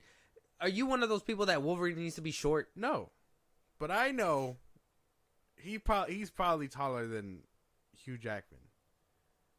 Yeah, what does that have to do with anything? That's fucking... I don't see it. He's too tall. He could... Imagine how jacked this Wolverine would be. Not as jacked as he was when he was Superman. Well, we don't have Zack Snyder's trainer anymore. That boy is insane. Gotta pick a lane. Like I really can't, like... I don't know if I want to see it. It'd be cool, but I don't know if I'm into it. That's where my head's at. I'm about it. Yeah, I'm with it. Yeah, I'm with it. I mean, like, I would personally want him. I swear, I would want him as Cyclops. What the fuck? He looks like a leader. What a waste. What do you mean? What a waste. That'd be crazy. He'd be a crazy Cyclops. What a waste. Ah, what? Okay. If you had to put Henry Cavill in the MCU, what would you put him as? In the MCU, what would I put him as? In the MCU, let me think. Damn. Sentry was a topic of conversation before. It was, but that's too close to Superman. Yeah. Damn. Who Henry Cavill in the MCU? I'm trying to think. Ooh, he could probably be Nova. Nova. For the Nova Corps? Yeah, I'd be down for seeing the Nova Corps that was dead in the MCU? Yeah, well, shit. I don't know. You asked me for an idea. I said in the MCU. Yeah. Not a comic book character in the MCU. Yeah, and if they're bringing it out of the comic book, I get it. But the Nova Corps is null and void. I guess that's true. But yeah, he's different though. He got superpowers. The other ones didn't. He survived the blast. Yeah. And he wouldn't be close to Superman? No. He has cosmic like superpowers. Superman is like regular superpowers. Technically cosmic. No. He gets it from the sun. Yeah, but that doesn't make it cosmic. What makes it cosmic? Space. The sun is in space. Yeah, but it's different. Superpowers are different. It's like magic powers and flying are two different things. It's just confusing. I don't like this. It's teleporting and then teleporting with magic are two different things. Oh yeah. Yeah. So cosmic. One they make it a point that you're using a machine, and then the other one they're just like. Yeah, and then cosmic. I can do it with my hand like this. Exactly. Cosmic is like superpowers from space, and then Superman's powers. I like how in what was it? DNA embedded. What was it? Zack Snyder's Justice League, where they were like, the machine was so advanced, to us it was magic or whatever, right? Yeah. And I'm just like, yeah. It's fucking made up movie magic. That's what it is. It's not even. Imagine being a like in that era. The boxes, I do something, and then start hitting it with a stick. That's how primitive motherfuckers were back then. Yeah, they're like, I'm gonna use this. I don't like it. It's strange. I'm gonna use it as a pillow. It's one of my futuristic pillows. Hey guys, I got this cool looking cube. At the feet of Darkseid, you're just like, fuck. Oh my god. What do I do? What the fuck? Let us know you guys' thoughts, though. Do you want to see Henry Cavill out there as a Wolverine variant? Or do you want to see him as something different? And what are your guys' thoughts? I think Cyclops. I don't care what anybody says. It's a waste. I don't care what you say. It's a waste. Huh? The nerdy guy from First Class got it right. Yeah, it was good. Or not First Class. What is it? Where does he show up first? Days of Futures Past. What about well, he plays the owner of Sonic now, but the dude that played him in the original X-Men. Yeah, but he was a good Cyclops. Until he died. But he was a good Cyclops. Until he died. This is a good Cyclops. No, he's not. He literally is the leader. He's built leader like. You're just like, make him Nightcrawler. Like Henry Cavill? You're just like turn him blue. Like, no, not him. I think he could probably be Magneto. Nah, not Magneto. Yeah. Michael Fassbender is Magneto. He's not Magneto anymore. That's not true. That's not true. What do you mean? Technically, his contract's not up till 2026. He's still Magneto. No, he's not. He hasn't been in a movie since like 2018. He is not Magneto anymore. He's Magneto. They're gonna bring him back, and they're gonna bring back McAvoy. No, they're not. There's no way they're gonna switch those two up. Those are like perfect. I'm telling you, that's like what's gonna happen. You're never gonna find a better actor than Fassbender like that. You just like make him Toad. Like you can make him Angel. I can see him as Angel. Henry Cavill could be Angel. That would be a good one. He'd be lame as fuck, but yeah. Yeah, it would be lame as fuck. Oh, you got his fucking wings, guy. Yeah, bro. Cook him.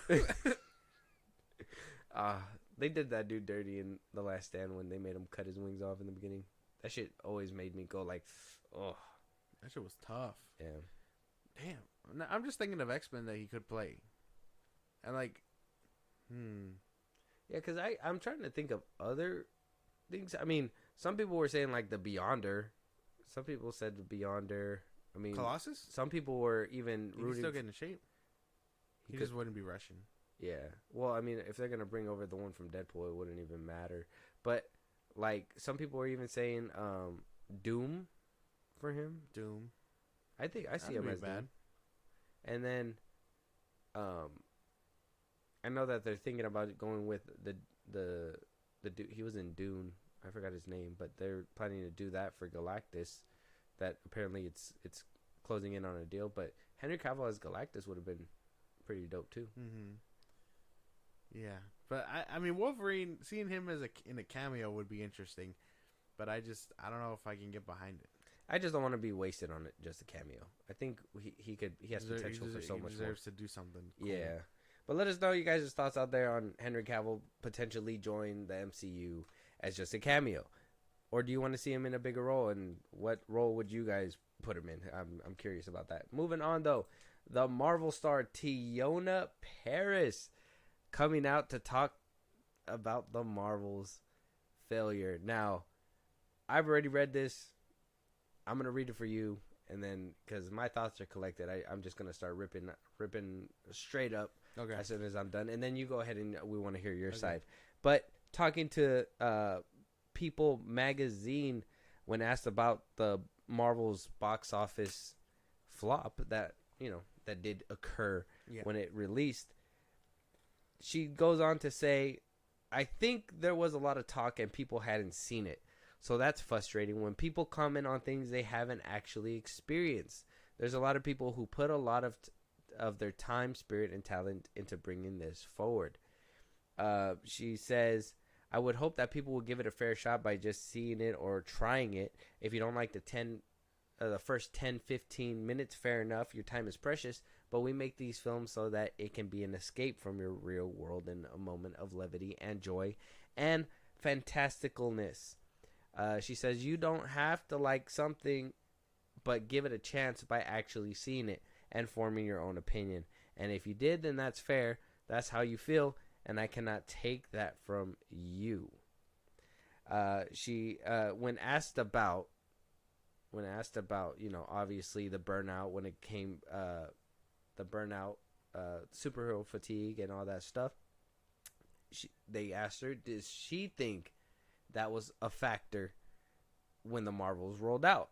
She said, I think people want good movies, and if there's superheroes and there's passion and there's storytelling and you're not giving it to me by the numbers, I think people are here for it.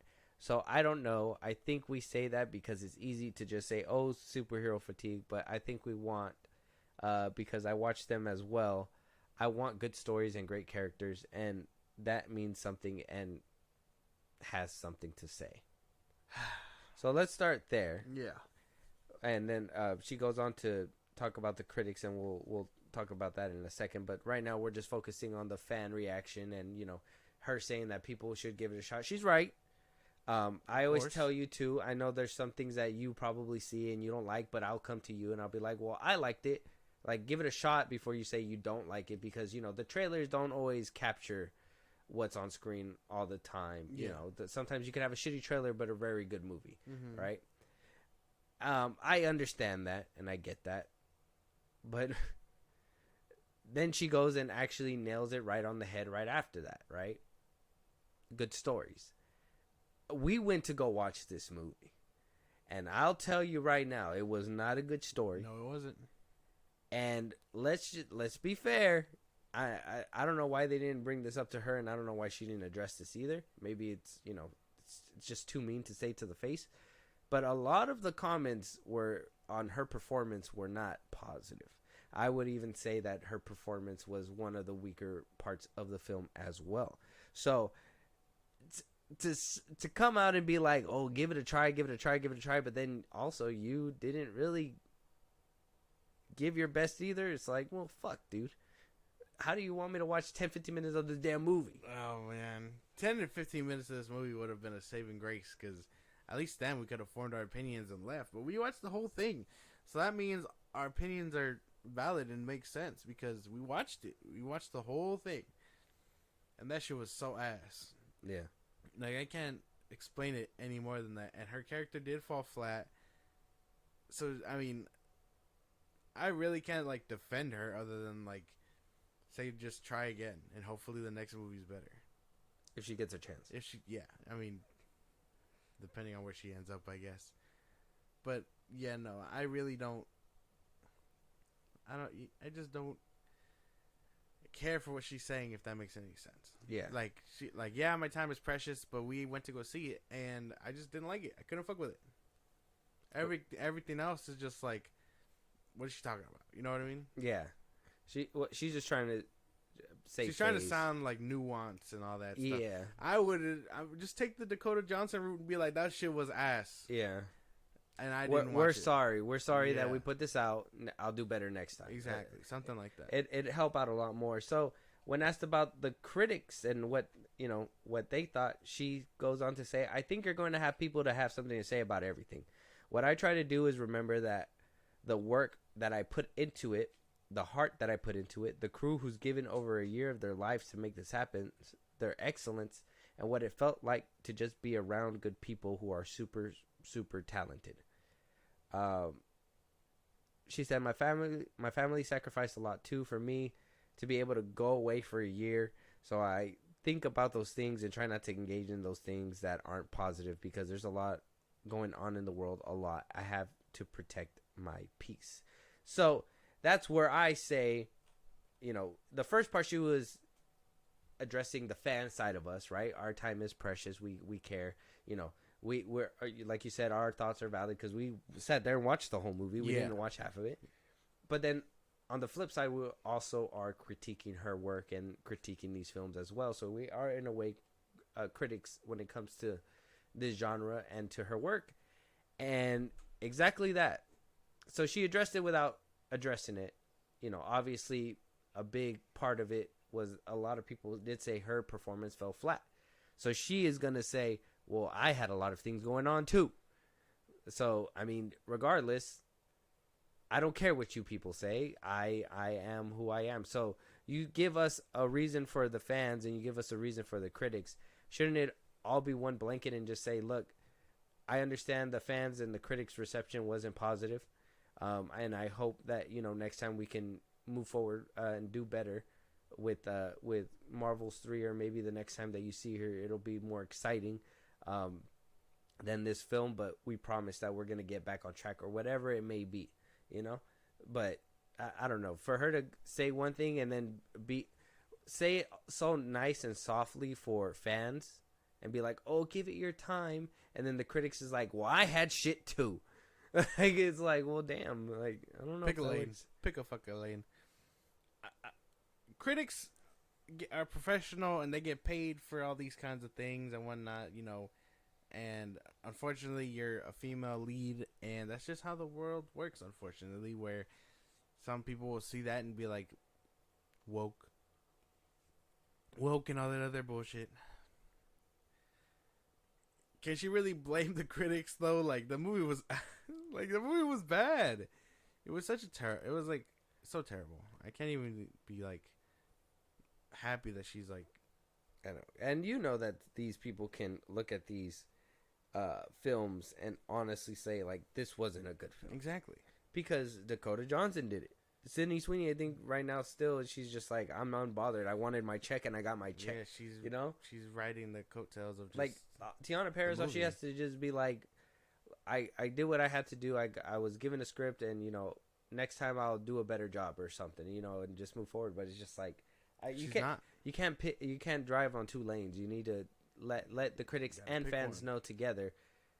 Give the film your time, and if you did give it your time and we didn't wow you, we apologize, and that's about it. And then just move forward if you're gonna still continue. But I understand she got to watch what she says too, because she isn't like Dakota and Sydney Sweeney, where she's just parting ways from the franchise altogether. Some people they don't want to burn bridges, because if you start talking sideways on the MCU, Fahey's gonna be like, well, we could recast your ass, right? Like, you do understand there's 20 other people that want to be in this position right now. So, yeah, they can totally pull the plug on her career. Yeah, so. I mean, better luck next time, I guess. That's the best way I can put it. There's no real other way to say it other than, like, good luck on your next endeavor. Yeah. Wherever you end up. Yeah. Hopefully, maybe in the next Avengers film. Yeah, hopefully critics aren't as harsh and you get that buttery... Well, your bread and butter is what I should say. your buttery OnlyFans. Let us know out there. Hey, no, she gets fired. Right. Let us know out there what you guys think about her comments. Did you guys watch The Marvels? I know a lot of people didn't even give it the time of day on Disney Plus either. Did you watch it on Disney Plus? Did you watch it in the box office? Were you one of the people that helped us contribute to this film? Let us know out there and give us your guys' thoughts. Moving on though, Eternals 2 possibly not happening. Ant-Man 4 possibly not happening. Captain Marvel 3 possibly not happening.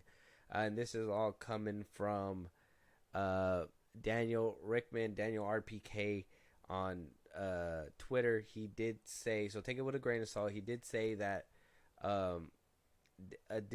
Disney CEO Bob Iger believes that he believes the film will flop at the box office, he's not going to put it out. So because of films like Eternals not performing, Quantumanium not performing, The Marvels not performing, they're going to start focusing on more, in their words, is on IP that is likely to be proven a box office hit than risking diving into lesser known characters and properties moving forward. So they want to go for a surefire thing. They don't want to go for these gambles anymore. They don't want to gamble on I don't know, a fucking terrible ass movies. Nova film. I don't even know if that Nova's in the works.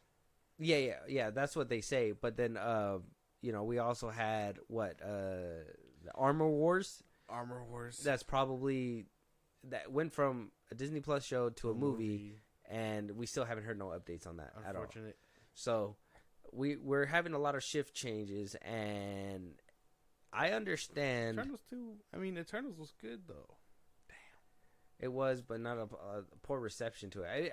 I want to say that it made money too. I don't think a lot of people I don't think that it made $1 billion, but it still made some money. Yeah. I think it broke more than even. So yeah, it's just people just didn't like that film. Betting on movies that aren't like big blockbuster things are smart. It's also what David Zaslav was doing. So it could save them money and willpower or manpower and stuff like that a movie would take that no one's gonna watch and whatnot. So that saves you a good chunk of time right there. But I can't help but feel like it's a certain fandom's fault. You know what I mean? I mean, we watched all those movies in theaters. Others haven't. They kind of let things bomb, and then Disney takes that as like they don't want to see this, they want to see this, and then so on and so forth. And then I don't know. Eternal sounded like a cool project, but yeah, I guess I could live without an Ant-Man 3 or Ant-Man 4, Captain America 4, etc., etc. Well, Captain America 4 is going to be happening regardless. That I would say that was like a bigger IP until now that Anthony Mackie's going to be in charge. All of a sudden. Yeah. I don't know how well that's going to work out, and I don't even think Disney has a lot of confidence because we haven't even seen them in any other properties. We're at a point in the Marvel game where I think a lot of people assume that we're just basically going to have a streamline of films that when time comes, you're gonna push out certain characters within those films and then do spin-offs and yada yada yada, and then you're gonna basically introduce and then give us a film. Yeah. Not make us take a gamble on a new character that we hardly even know, unless it's gonna be a character that we do know, like who is it? Spider-Man. Well, Wolverine. Daredevil. Let's say, yeah, Spider-Man, Daredevil, Wolverine. Maybe Cyclops. I think Cyclops is kind of like a known character. I'm bringing it up. I don't even care. Stop trying to peddle I don't care. Propaganda. I don't care. I'm doing it. Magneto is probably a known character now. Professor X is a known character. Okay, yeah. I would say Beast is a known character too. Well, kind of, sort of. No? No Blue Monster? You're 2 and 2 right now. 2 and 2? Fuck. Okay. I'm trying. Okay. One more example just to redeem myself. Let me see. What's a known character right now that hasn't been utilized? Daredevil. I said Daredevil. Oh fuck! You can't steal my Punisher. Okay. Yeah. Okay. Good Punisher. job. Yeah. Good job. Thank you. They need a bank on characters that yes we know we like, but at the same time, it stops them from taking risks with new characters, and that's kind of what the MCU has been all about. You know what I mean? Since that first Iron Man they movie, made one. They made Ant-Man, and then Guardians of the Galaxy.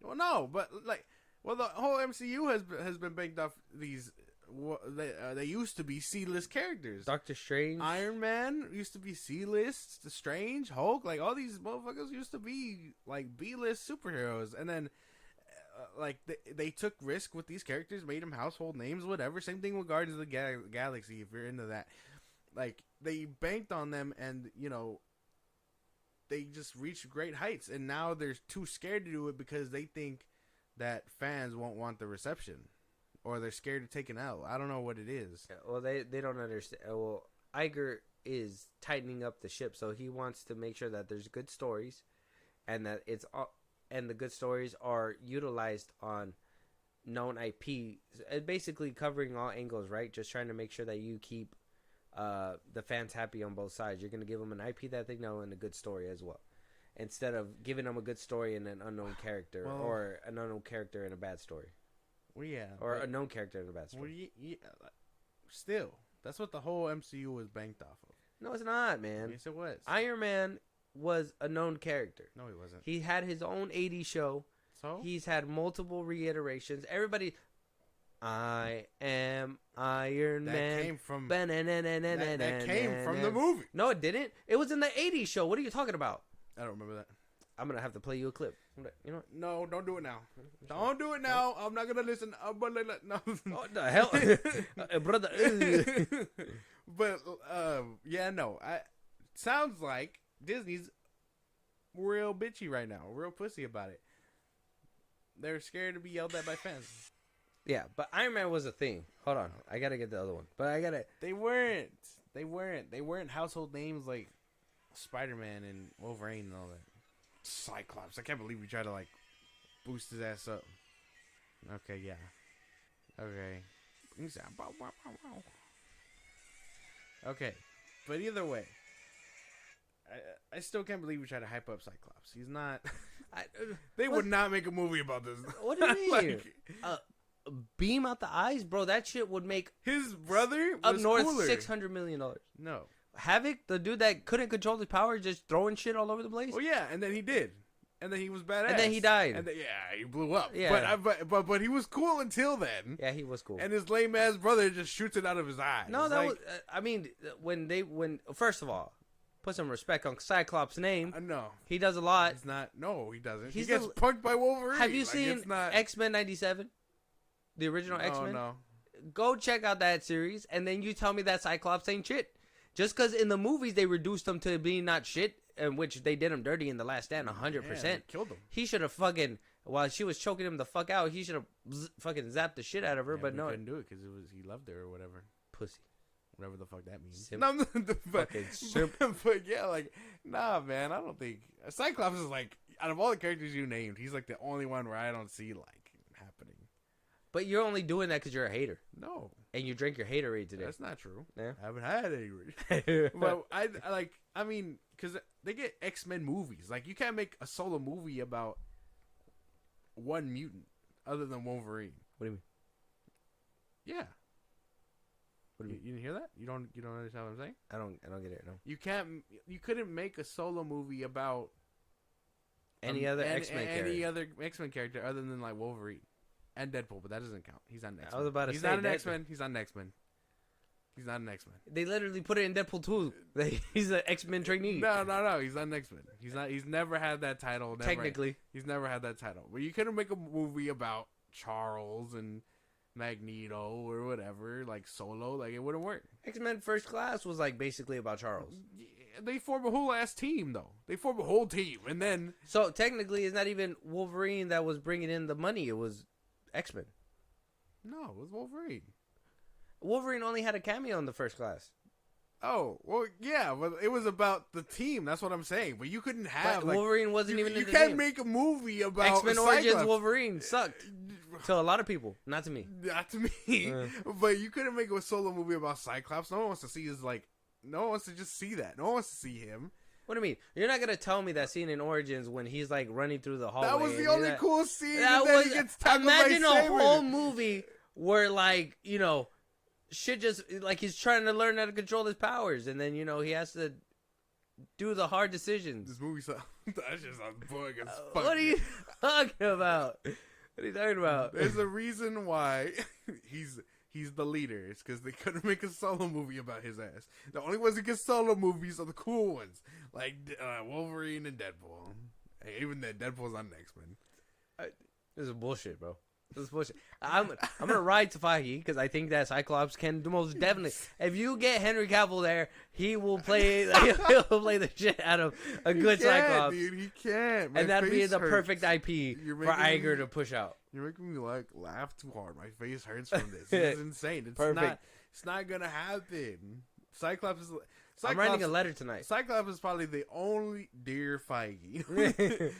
Dear Feige, you never write your fans. Yeah. I'm writing you this letter to put Cyclops in a solo movie. Yeah.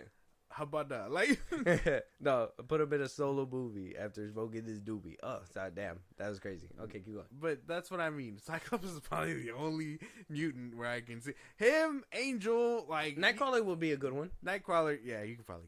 So you think Nightcrawler will have a better movie than Cyclops? Did you not see the beginning of X2, bro? Did you not see? Did you not see the beginning of X2? He went. That was going hard. He was moving. He was doing crazy shit, bro. Like I can imagine a solo movie with him. It's just Jumper again. It's just the movie Jumper. No, insane. It's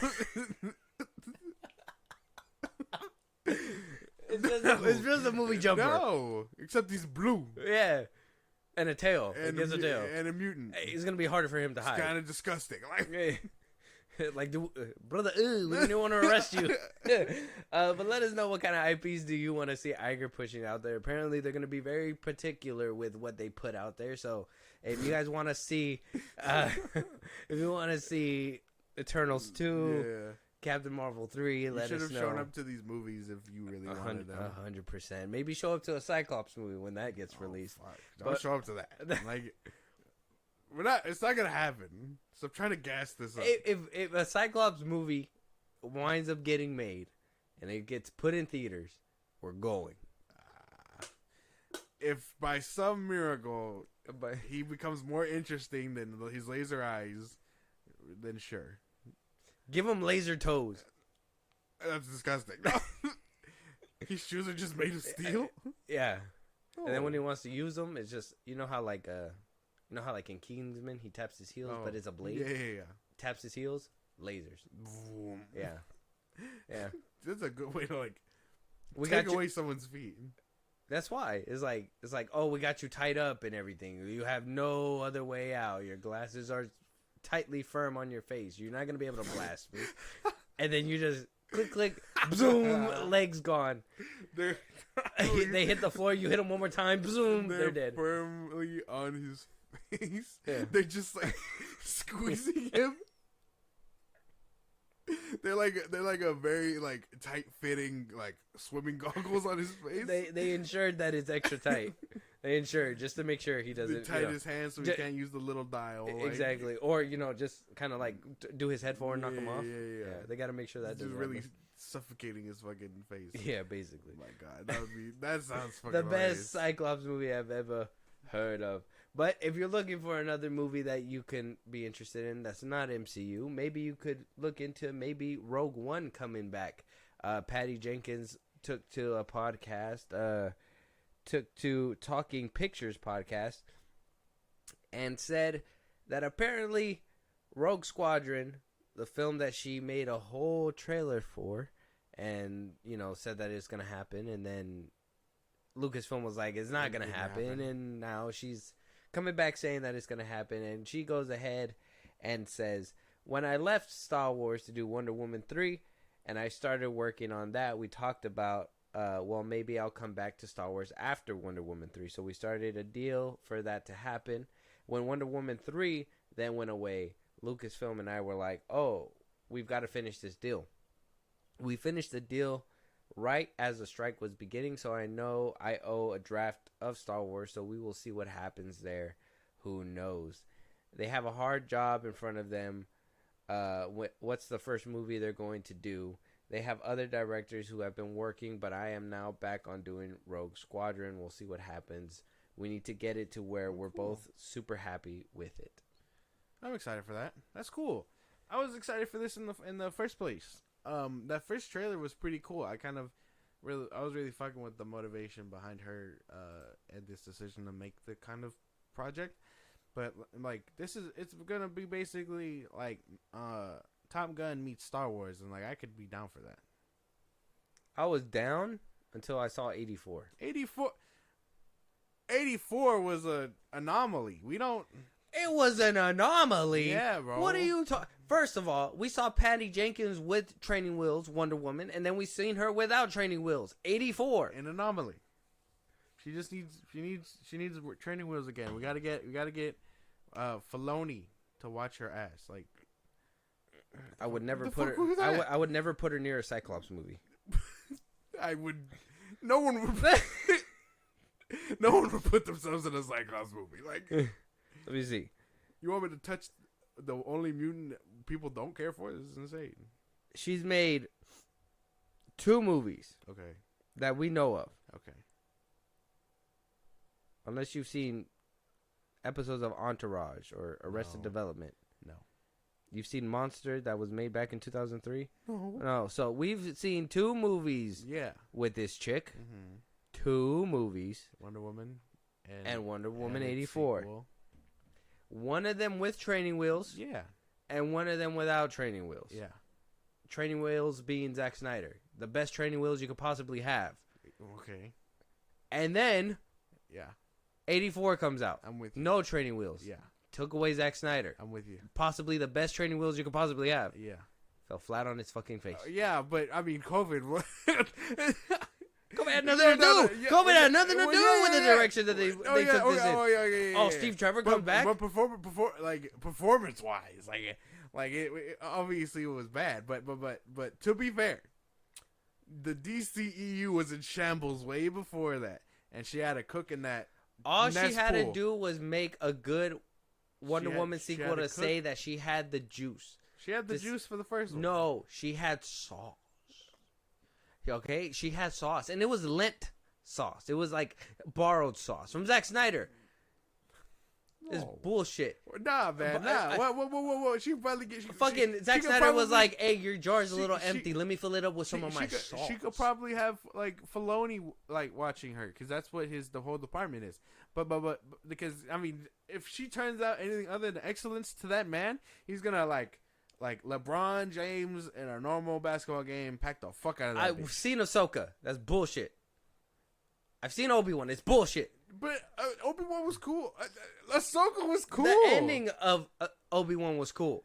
Everything else was bullshit. You're not going to tell me that all these fucking trained stormtroopers didn't see 2 little legs hanging at the bottom of the fucking trench coat. That didn't make any sense. What a fucking hater. A fucking stabbing twice and you didn't die? Hater. Sounds like... You're the one drinking my haterade. This is insane. No, fucking Ahsoka, fucking what's her face? Oh, I don't know Force. I barely know how to handle it. Oh, right as I need, I know it. Ezra Bridger coming off of a ship wearing a whole stormtrooper outfit, and these rebels don't shoot. They don't shoot, and he has all the time in the world to take the helmet off and make a huge ass reveal. How stupid! You've never heard of dramatics, man. This is insane.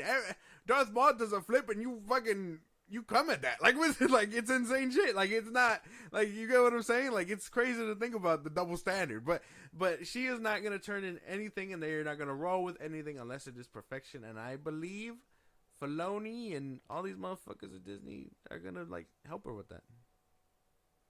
So, more training wheels. So? Training wheels are good. Zack Snyder doesn't need training wheels. Yeah, well, yeah, he's so good he can be the training wheels. He's mad seasoned. We've established that. Go check out the episodes. Martin Scorsese doesn't need training wheels. He's so old. James Cameron doesn't need training wheels. He's so old. These motherfuckers are like the first bikes. Like, it's not like Greta Gerwig doesn't need training wheels. She only did Barbie. Like, she only did Barbie. Patty Jenkins did Wonder Woman 84. WW was good. The first one was really good. You can't tell me. Barbie was really good. We got to see how she performs with the whole Narnia thing. But even then, I won't watch that. That's going to be crazy. That's going to be so cool. Like, I don't know, man. The double standard is crazy. We got to look into this. No, what do you mean double standard of what? The dramatic. She'll get mad at Ezra Bridger for taking his helmet off, but Darth Maul does a cool little, like, spin twirl right before he hits Obi-Wan, and you're kind of fucking with that. So like, I think the bias is there. What are you talking about? That fucking. Are you talking about the Phantom Menace? I am. The Phantom Menace, regardless if you think it's boring, is a well-made movie. I didn't say it wasn't. I didn't say that. I'm not saying that. I'm talking about Darth Maul and Ezra Bridger, like two specific things. Like, that's it. Well, because Ezra Bridger's a lame character. Nobody gives a shit about him. Yeah, but like that's not the point I'm making. You know what? Darth Maul is so fucking cool. He got his ass beat by Darth Sidious, and he still survived to fucking face Obi-Wan again. That's because he let him. Personally... I'm telling you though, like Darth Maul is such a badass character. He had a whole arc up until Rebels that was still compelling. I would have made Darth Maul, like, if I ran into him and he was plotting against me and this and that, I would have started him from square one and chopped his legs off again. He couldn't even do that. Obi-Wan? Palpatine. Oh, imagine that shit. I mean, he took his apprentice. So. He was like, now you're alone. Do my bidding. Yeah. Stay here, Mandalore. Vader, this is good shit. Fucking, you can't tell me. You cannot tell me. No. You cannot tell me season 7, Ahsoka versus Maul. Yeah. That whole scene when he's leaving the cruiser, hands down, dopest dope you ever seen. It was cool. What are we arguing here? What are we arguing here? No, we're arguing over, like, dramatics and sauce. And, you know, Darth Maul could do a cool little, like, twirl or flip or whatever, and you'll be like, oh, and then Ezra Bridger walks off of a ship with his helmet off, takes his helmet off to reveal himself. It's not even on his character. It's about the whole setting and how dumb that setup was. That's not what you're saying. As a rebel ship, if you see an Empire ship coming at you, no. You take evasive action. Guys, red alert, we have a ship. A Trojan horse could be potentially coming. They were on not only alert. in the beginning of that season did they let these two fucking rogue, whatever the fuck they were, Jedi, come in and cut them all up. They just said, oh, you guys don't look like Jedi to me, but I'm gonna let you on my ship. What the fuck? First of all, that setup was stupid. And then they do it again at the end, and he comes out with a full stormtrooper outfit. It takes forever for a dramatic moment to take his helmet off, and nobody pops a cap in his ass. Nobody says, oh, there's a stormtrooper in here.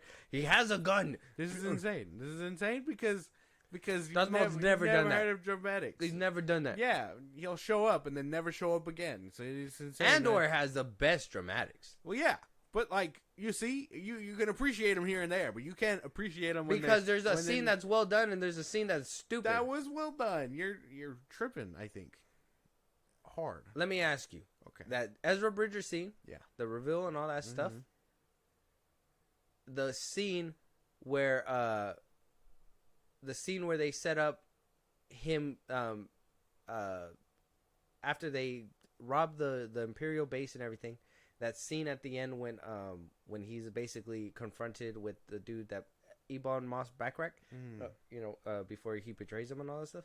Like that whole scene right there where he leaves, because I even say that I thought it was weird that they kind of left hanging fruit where you don't know if homeboy died, that got hit with a crate or whatever. Yeah. And they just kind of moved on from that. So I was kind of like, well, that's kind of weird. But that whole scene right there versus that Ezra Bridger scene. It's two different things. Well, it's two different things, but they're two different you're saying that I can pick and choose, but I can... So, objectively speaking, which one was the better made scene? Well, I'm not saying that. I'm talking dramatics. Because Ezra Bridger taking the pause and them giving them time to like breathe in and see that it's Ezra. And then them having a dramatic moment of betrayal and then also injuring somebody as well. They're both dramatic, but one's done right, one's done wrong. I don't think so. Because you told the viewers that this is a rebel ship. You told the viewers that that's an Imperial ship. You've told the viewers before they don't like each other, so why the fuck are we allowing them on your ship? You've told the viewers that this is, though the Stormtrooper armor looked old and fucked up or whatever, maybe you could give it a pass and be like, they were like, who's under that armor if it looks like that? But either which way, if it's Stormtrooper armor, that's we're going to hold you hostage, or at least put your hands up. No, they fucking let this man do all kinds of shit. He could have done the robot and everything, and it would have been like, oh, look at this guy go. What a cool guy. Yeah. Get him a helmet. Is he doing the worm right now? What is he doing? I don't even know what the worm is, but I like it. what is that? He's doing the Sarlacc. The Sarlacc. He's doing the Sarlacc pig. Look at him. But I mean, I don't know. I think Patty Jenkins, with the right guidance, can probably do real good shit. Well, yeah, with the right guidance, with the right training wheels. Yeah. Hopefully, good training wheels. Yeah, Filoni and Favreau. Yeah, Favreau. Filoni still needs to be tested. Filoni and Favreau. Filet mignon. Ooh, but yeah, I think with the right ideas, she could probably like come to. I like the premise and everything too. I like fighter pilots, like, you know, letting us know how it is from the cockpit, and just imagine like the scenes you could get, kind of like how you got in Top Gun Maverick, like with fucking X-wings like and shit. Dogfighting would be cool. Like X-wings and all that. That whole Rogue One scene was crazy. When they're going into the atmosphere and the shield's about to pop up, it's great. I think there's a good premise there, but then you add the movies that she's made before, and then you see who helped and what didn't help, and you're just like, she got it. Nah, man. I think the DCEU plays a big factor there too. So we'll have to wait and see, I guess, at this point. But let us know out there what you guys think. Is Patty Jenkins going to cook with his Rogue Squadron? Are you excited to see her take the reins of a Star Wars film? Yeah.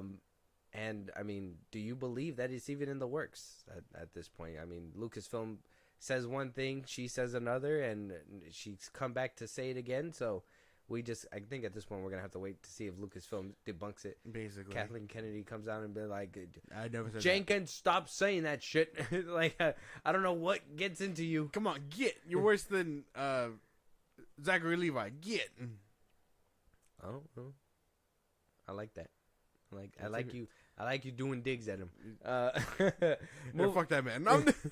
Moving on, though. I don't even get it, but I like it. Yeah. You shoot him. You shoot on that man. If you fucking do a drive-by on him, I'm in the car with you. Yeah. You're like, hey, hop in. Oh, for what? I'm going to go to the store and then do a drive-by on Zachary Levi. You had me at that part. So, moving on, though, we got 2 trailers. We got the new trailer for The Crow starring Bill Skarsgård, FKA Twigs, and Danny Huston.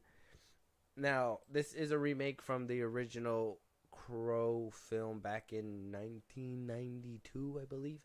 And so a lot of people, from what I've seen so far, are very critical about this film.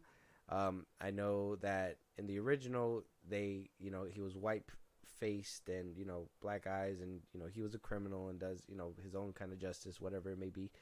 And I haven't seen it in a long time, so that's one thing. Have you seen the original at all? Mm-hmm. Yeah, it's been forever since I've seen it. So maybe I'll do a rewatch before watching this one, but it'll be good to have a fresh pair of eyes on this, because at least you'll be able to judge it for a new film. Because I don't think, judging from that little picture that they showed where, Skarsgård is completely tatted up from his eye. And, it was like his poster? Yeah.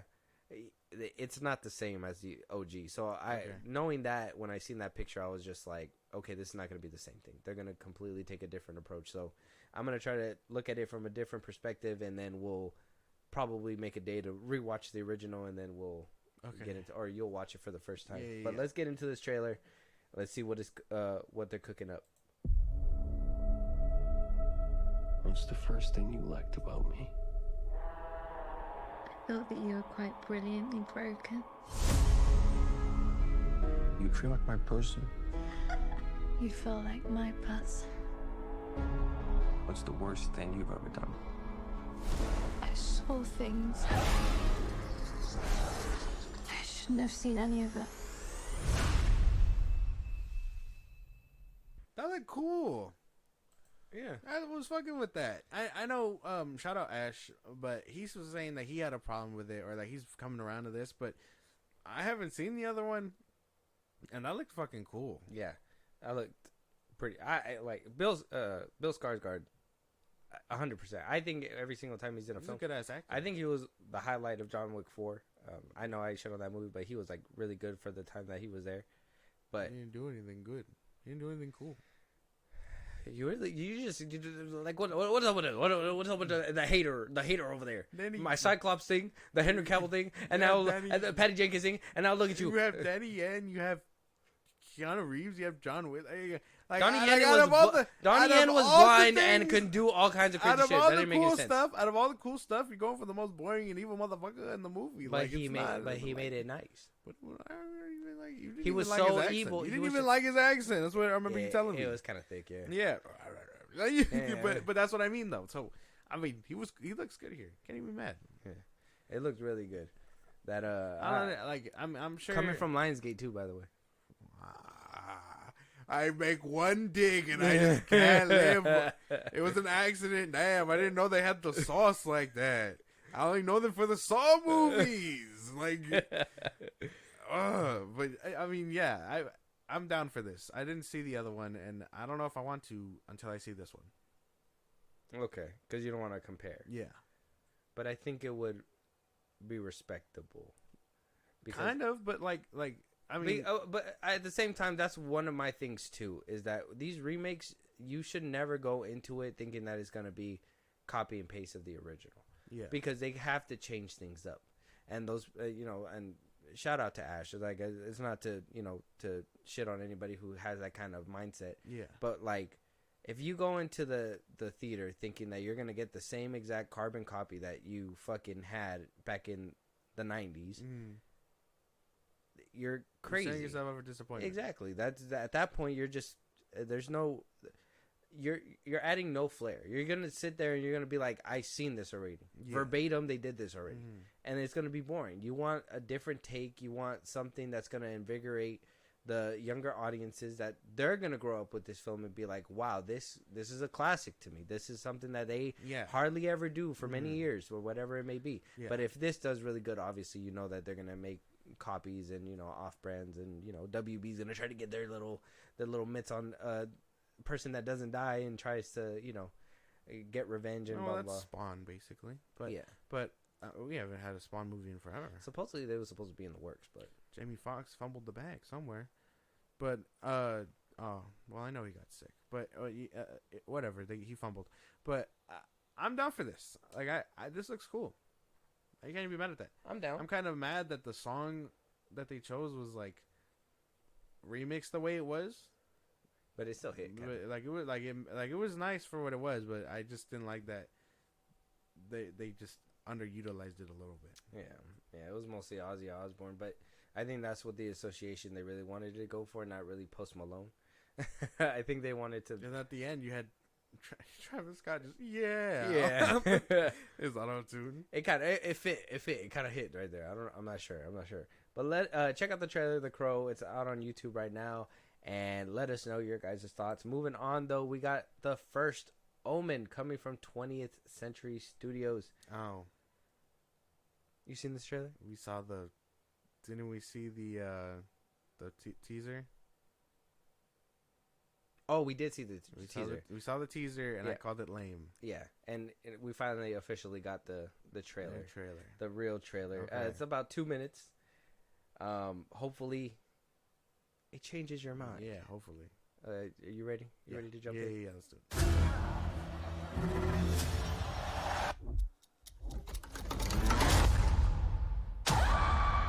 You don't have to be afraid.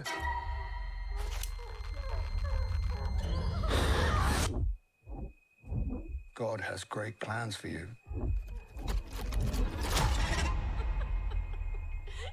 This child is his way.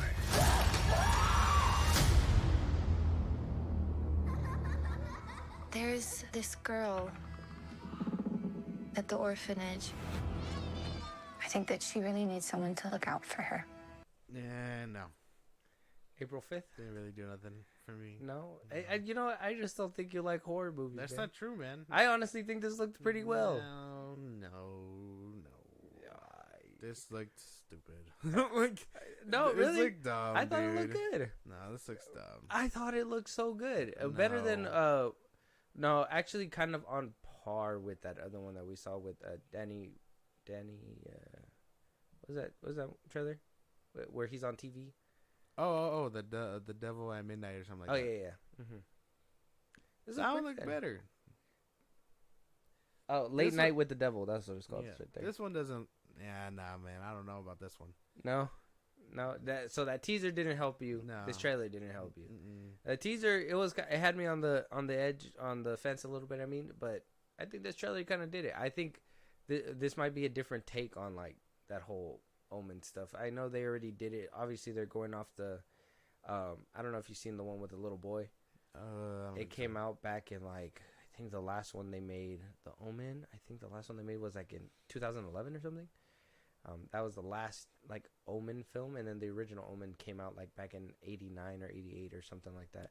So it's like now they're going back to the first Omen, but which is like their mother. Yeah, the one who gives birth to the devil, apparently. Yeah.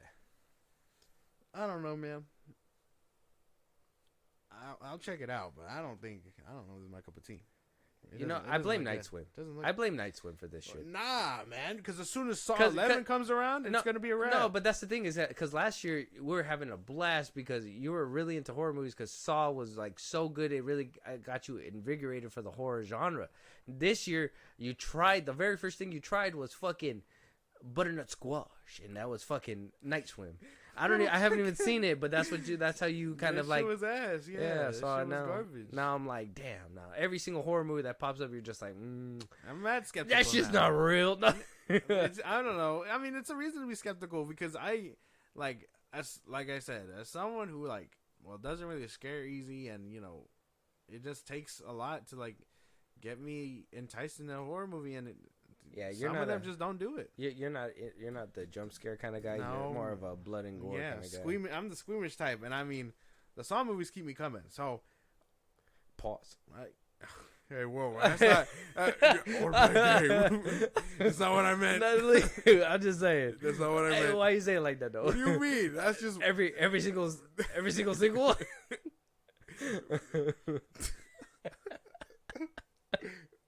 No, it's not what I meant. Okay. They just like I can't even like I'm trying to think of a way to reword it, but I can't. I like those movies. That's all I can say. but we know how much you like them. But yeah, man, I don't know. All these like new horror movies, just kind John of Kramer. That's my guy. Or to play a game. But yeah, no, I'm not really fucking with this movie. This trailer, at least. Yeah, the first Omen, guys. I'm kind of digging it, but I'm kind of like a horror. I like this kind of stuff. And you know what?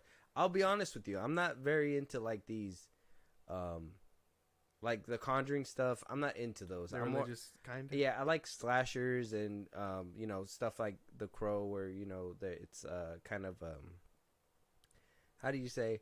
Obviously, it's still supernatural, but it's not spiritual supernatural where you have to do. It's not like based on like, the Bible. I think the one that I really enjoy is not even it's the Keanu Reeves Constantine. Like that's a good one. Yeah, that's like a real. That's probably one of the only religious ones that I like when they dabble in that. Everything else, I'm just like, I kind of think it's too real sometimes. Like The Nun, I really just don't. That's not my thing either. I wasn't really fucking with The Nun. Yeah, so I think The Conjuring is probably the first one is probably the most solid one. Yeah, and then Devil Made Me Do It was pretty decent too. Yeah, that one was alright. And then, that's why the sequels can be hit or miss because I didn't see the second Annabelle. The second Annabelle was good, and then both the Nun movies kind of sucked. So, yeah. So it just depends. And then nowadays, I think with these movies, the route that they take with like relying on CGI instead of that practicality and then just dressing it up nice. Yeah, I think that really hurts them too because then they try to go all out with this big CGI, devil coming out, shits in the air and whatnot. It's not simple like Constantine's a good one where like it's all practical. She's in the bed, she's all painted up. She looks like she's going through it, and then they use CGI to portray the demon that was inside through a window, and then shatters and shit. And that was pretty cool. But then like The Nun, it's just all big CGI, third act CGI ghost shit, and it's like that's not what we're here for. Yeah, we want something scary. You don't need to go all out like in a fucking Avengers film. Basically, you know what I mean? Yeah. And now you got the priest, the girl that was once possessed, trying to put it away like it doesn't work. Yeah. So. To give you that final girl and everything. Yeah. Oh, she's overcoming it now. It's yeah. it is what it is. Check out the trailer, The First Omen. It's on YouTube right now. Let us know your guys' thoughts, and let us know if Josh is wrong or not. And comment on that Saw comment that he said. That's insane. That's insane. I was a crazy one he walked into. But with that being said, if there's any topics, any movies that you guys want us to review, talk about on this podcast, if you want to jump on and have the conversation with us and talk to us, you want to support us in a big way or catch a live one of these days, Josh, let them know where they can do all that. Twitter, TikTok, Instagram at FilmBros Podcast. We post new episodes every beginning of the day for any news or movies you want us to cover. Buzzsprout is in the bios of the socials I just gave you. It's like a Patreon. You subscribe, you help the show grow. We shout you out. It's an even exchange. You get those perks on the side. It's great. We'd appreciate it. Listen to us anywhere you get your podcast at FilmBros Podcast, Spotify, YouTube Music, Apple Podcasts, things like that, on a bunch of sites. You can be a part of the conversation, Twitch at FilmBros Podcast, and then you can subscribe to our YouTube at FilmBros Podcast. And with that being said, we will talk to you guys on the next one. Talk to you guys later.